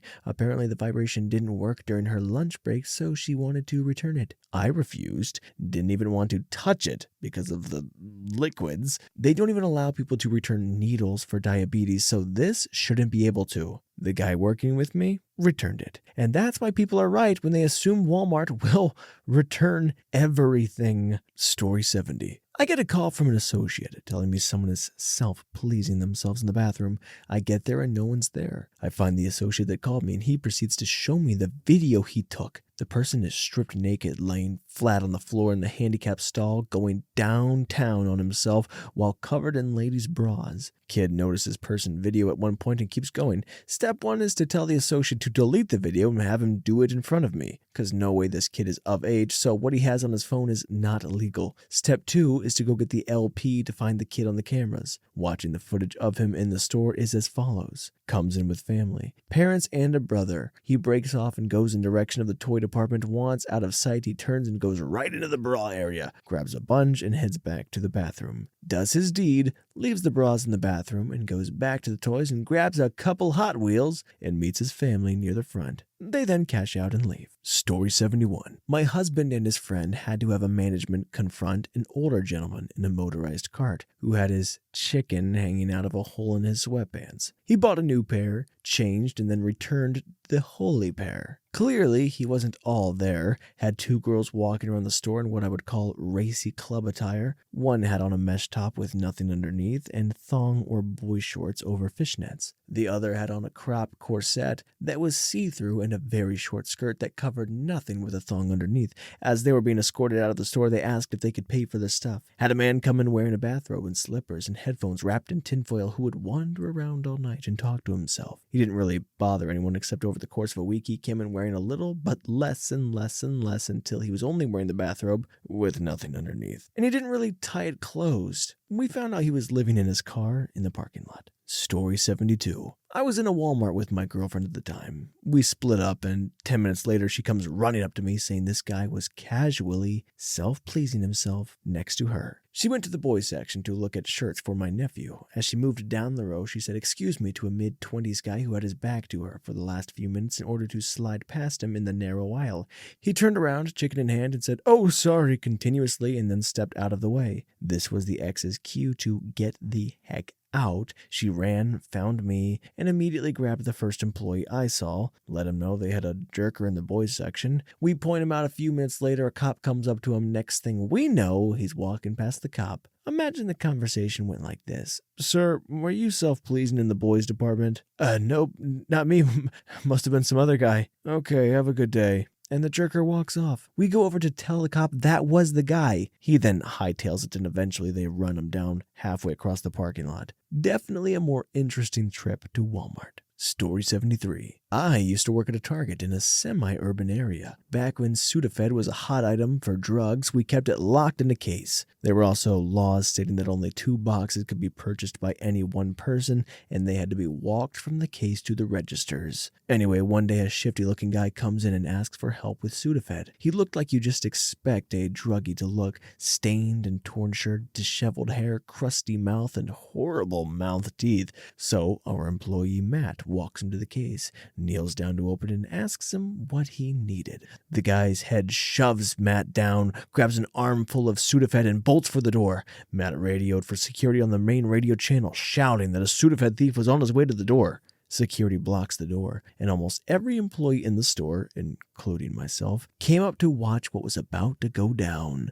I get up in time to see this guy struggling with security. The plainclothes guy and the uniformed guard are trying to restrain him, and then a second plainclothes guard, a petite older lady who looked like she'd been a biker chick or something, ran up and got in front of him too. He got an arm free and took a swing at the plainclothes lady. She instantly retaliated with a huge punch of her own. Plainclothes guy gets tripped up in the scuffle and falls, but wraps both hands around Drughead's ankles, and the guy falls face first into the glass doors, shattering them with his face and hands. There's blood everywhere, and the guy, whose face is also a bloody mess, is no longer struggling but screaming bloody murder. Finally, they get him cuffed and escort him to the security office. From what I hear, they changed a lot of policies. Target security, in my state at least, are still security guards and have arrest powers, but they've changed the rules on just how aggressively they're allowed to attempt to arrest someone. Story 74. My first job was as a cashier at a Walmart. Not too many crazy stories from my half year there, as store was on the nicer side of town, but there is one that will always be remembered. When I was younger, I was a lot more shy, so I would keep my head down and not pay too much attention to the next person in line, but still run through the usual questions and niceties. I finish with one customer, hand her the receipt, say have a nice day, and then look towards the conveyor belt to start scanning the next customer's items. I start scanning the next customer's items, and they consisted of several miniature travel-sized bottles of mouthwash, several miniature travel-sized tubes of toothpaste, several miniature travel-sized bottles of hand sanitizer, several miniature travel-sized bottles of lube, several boxes of condoms,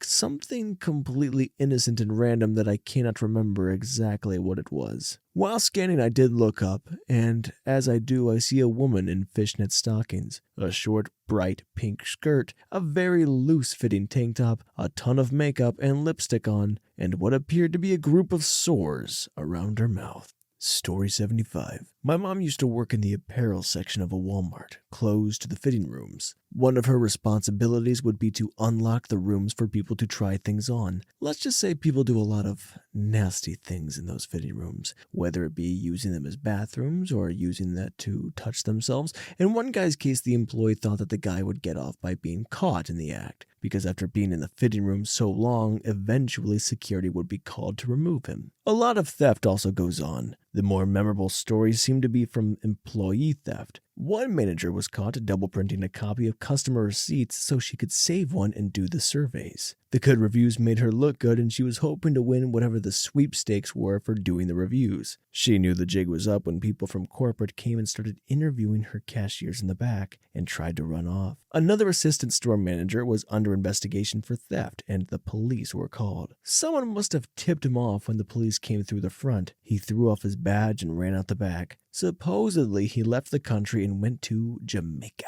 Story 76. I worked at Walmart as a cashier part-time. One day, this gentleman of Indian descent comes through my line with his toddler daughter in the cart. He places his items in the counter, and I begin to process the checking him out. At the end, he placed a stuffed bear, which I assumed was for his daughter, in the cart. The exchange went a little like this. "Would you like this in a bag?" Assuming it was for his daughter, and he'd just let her have it now. "Excuse me?" A thought passed that maybe it wasn't for his daughter, or perhaps it was to be some kind of reward thing.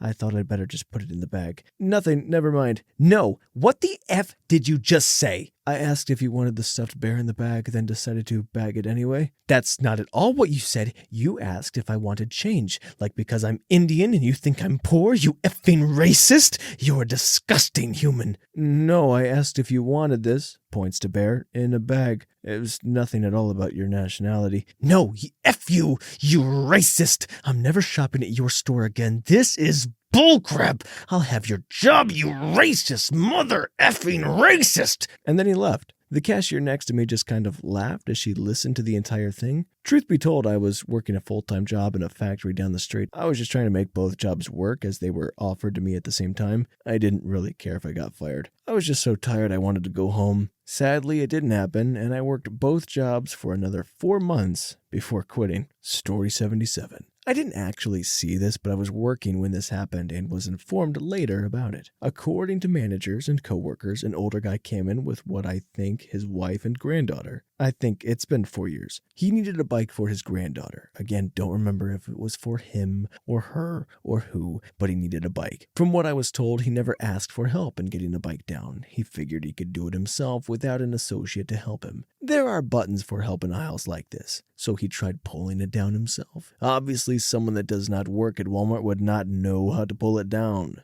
This is where crap hits the fan, so he tries pulling it down. He succeeded in doing so, however, again from what I've been told, he had no control over it and it hit him in the head.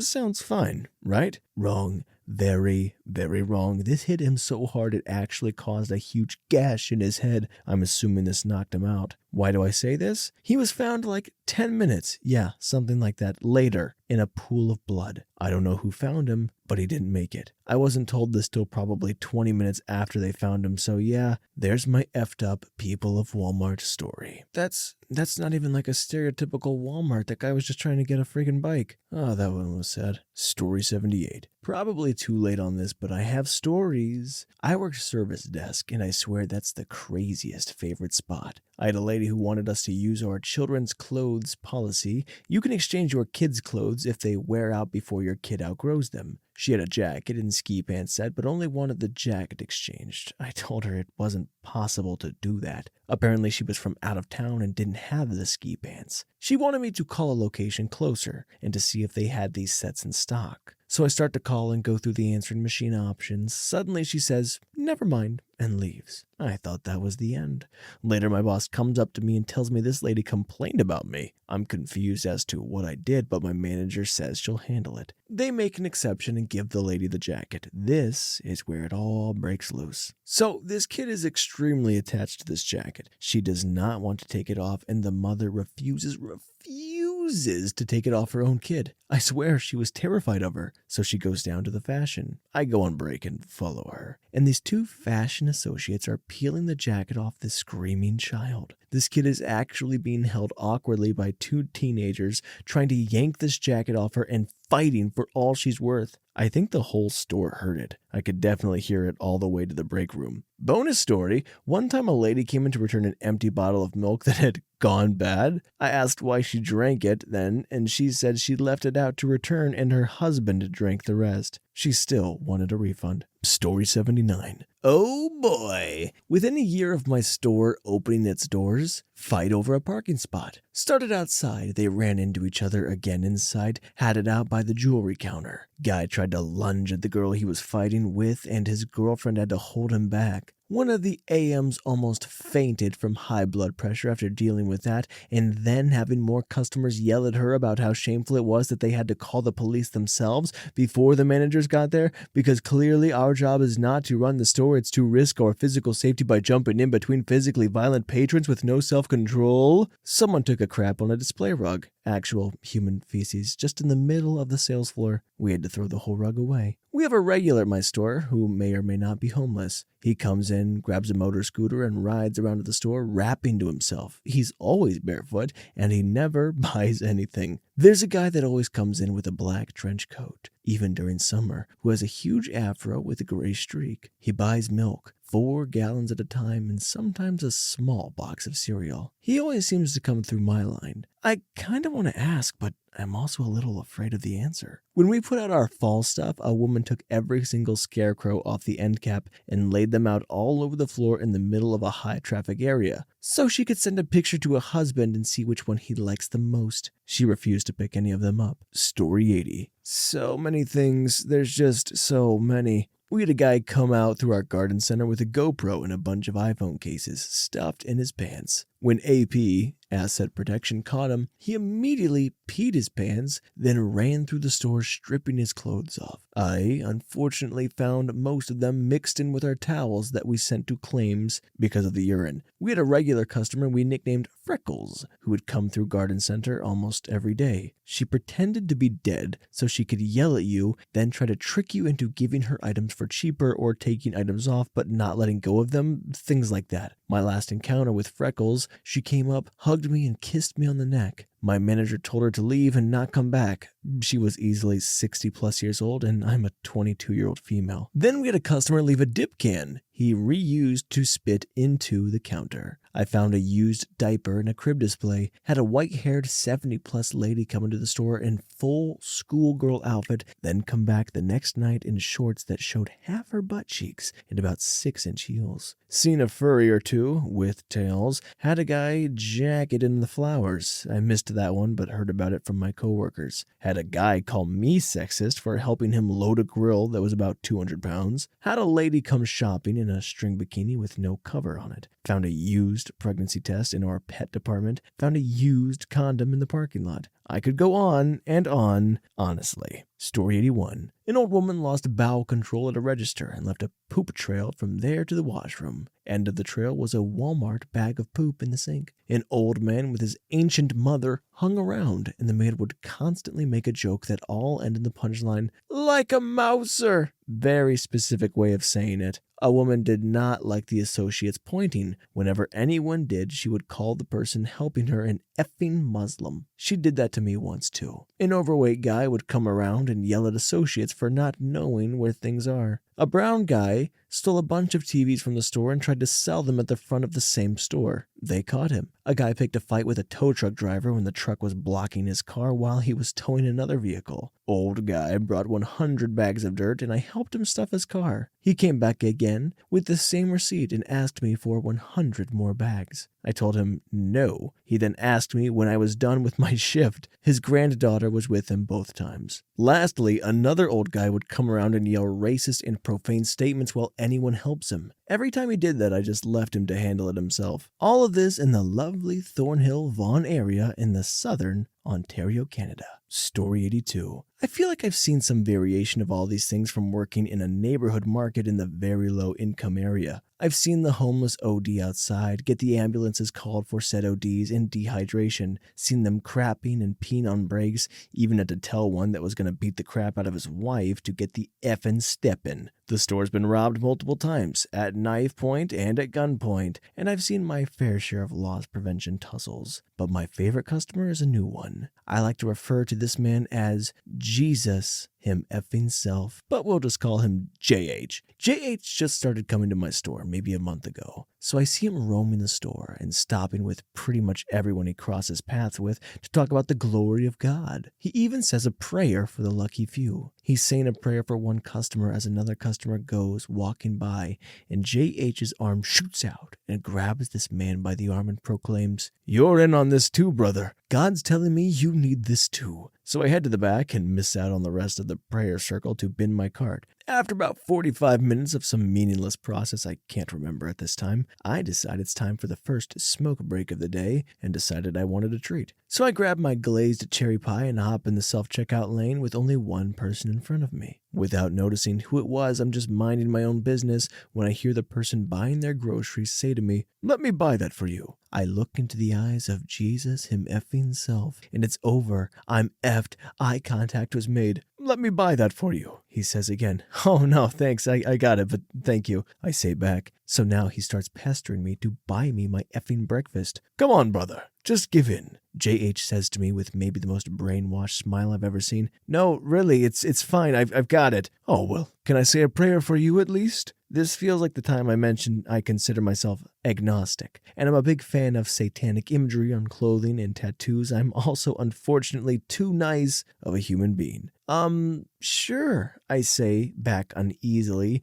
JH's hand shoots out and grabs mine full force, and he just dives into this crap. Oh dear Lord, please guide this man on his path to greatness. I can see it. You're going to lead one day, and you're going to do great things, brother. People will follow you. You have so much greatness that will shine through. Your love of technology and computers and all. You have so much to give. I'll admit the last part caught me slightly because I do have an interest in learning more about computers and maybe taking classes for programming. But the man is just trying to Long Island medium me, so he finishes the prayer and exclaims, "Wow, did you feel that, brother? That was God right there." Wow, yeah, I felt something all right, I say enthusiastically back. That's good, brother. God was in me, I say back, and finally Jesus him effing self finally said goodbye to me after telling me how much he and God loved me for another grueling 60 seconds. And that was the end of my first encounter with the man Jesus him effing self. I thought that was going to cultivate in a scam or something in the end. You telling me this guy just paid for your pie and prayed for you?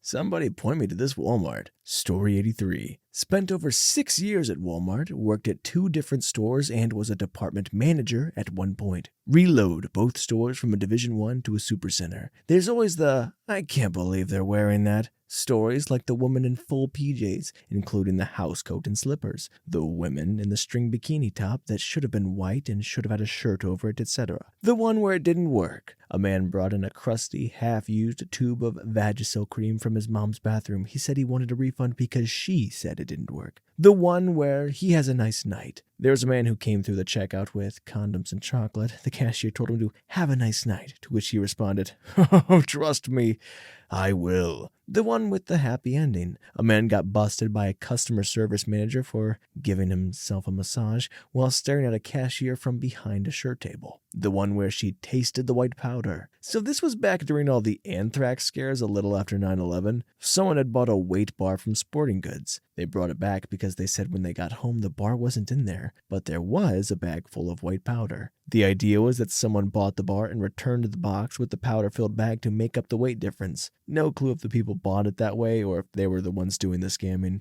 The service desk worker called the CSM over. The CSM called the asset manager over. The asset manager called the police, who quickly responded and quarantined everyone who was at the service desk behind the service desk. At this point, we were a Division 1 non-supercenter store. It was later at night and a smaller store. We only had one CSM and one assistant manager in the store, and now they're both behind the service desk. No one could get any help elsewhere. The service desk worker, before anyone could stop her, said, "It looks like flour," and proceeded to stick her finger in it and taste it. Thankfully, it really was just flour. Before it was all said and done, the police had to confiscate the pants that the CSM and the service desk worker were wearing because they'd gotten powder on their pants. Walmart had to give them new pants. The one where you second guess using layaway. This is more on employees. It's amazing the stuff you'll find in layaway bins. You know, stuff like used tampons and human feces. The one where she couldn't find the bathroom. There was a woman who would come in a couple of Saturdays a month. She would wear a skirt with presumably no underwear. When she needed to use the bathroom, she would squat and go in the aisles. I have no idea why management didn't try to ban her, but they didn't. People could only watch her and say something after the fact. The one where they're drugged up again. It was a small store back when maintenance and the cart pusher was basically the same job. The stockman ran into the lab in the parking lot. He was quarantined and the police set up a tent-like thing in the parking lot.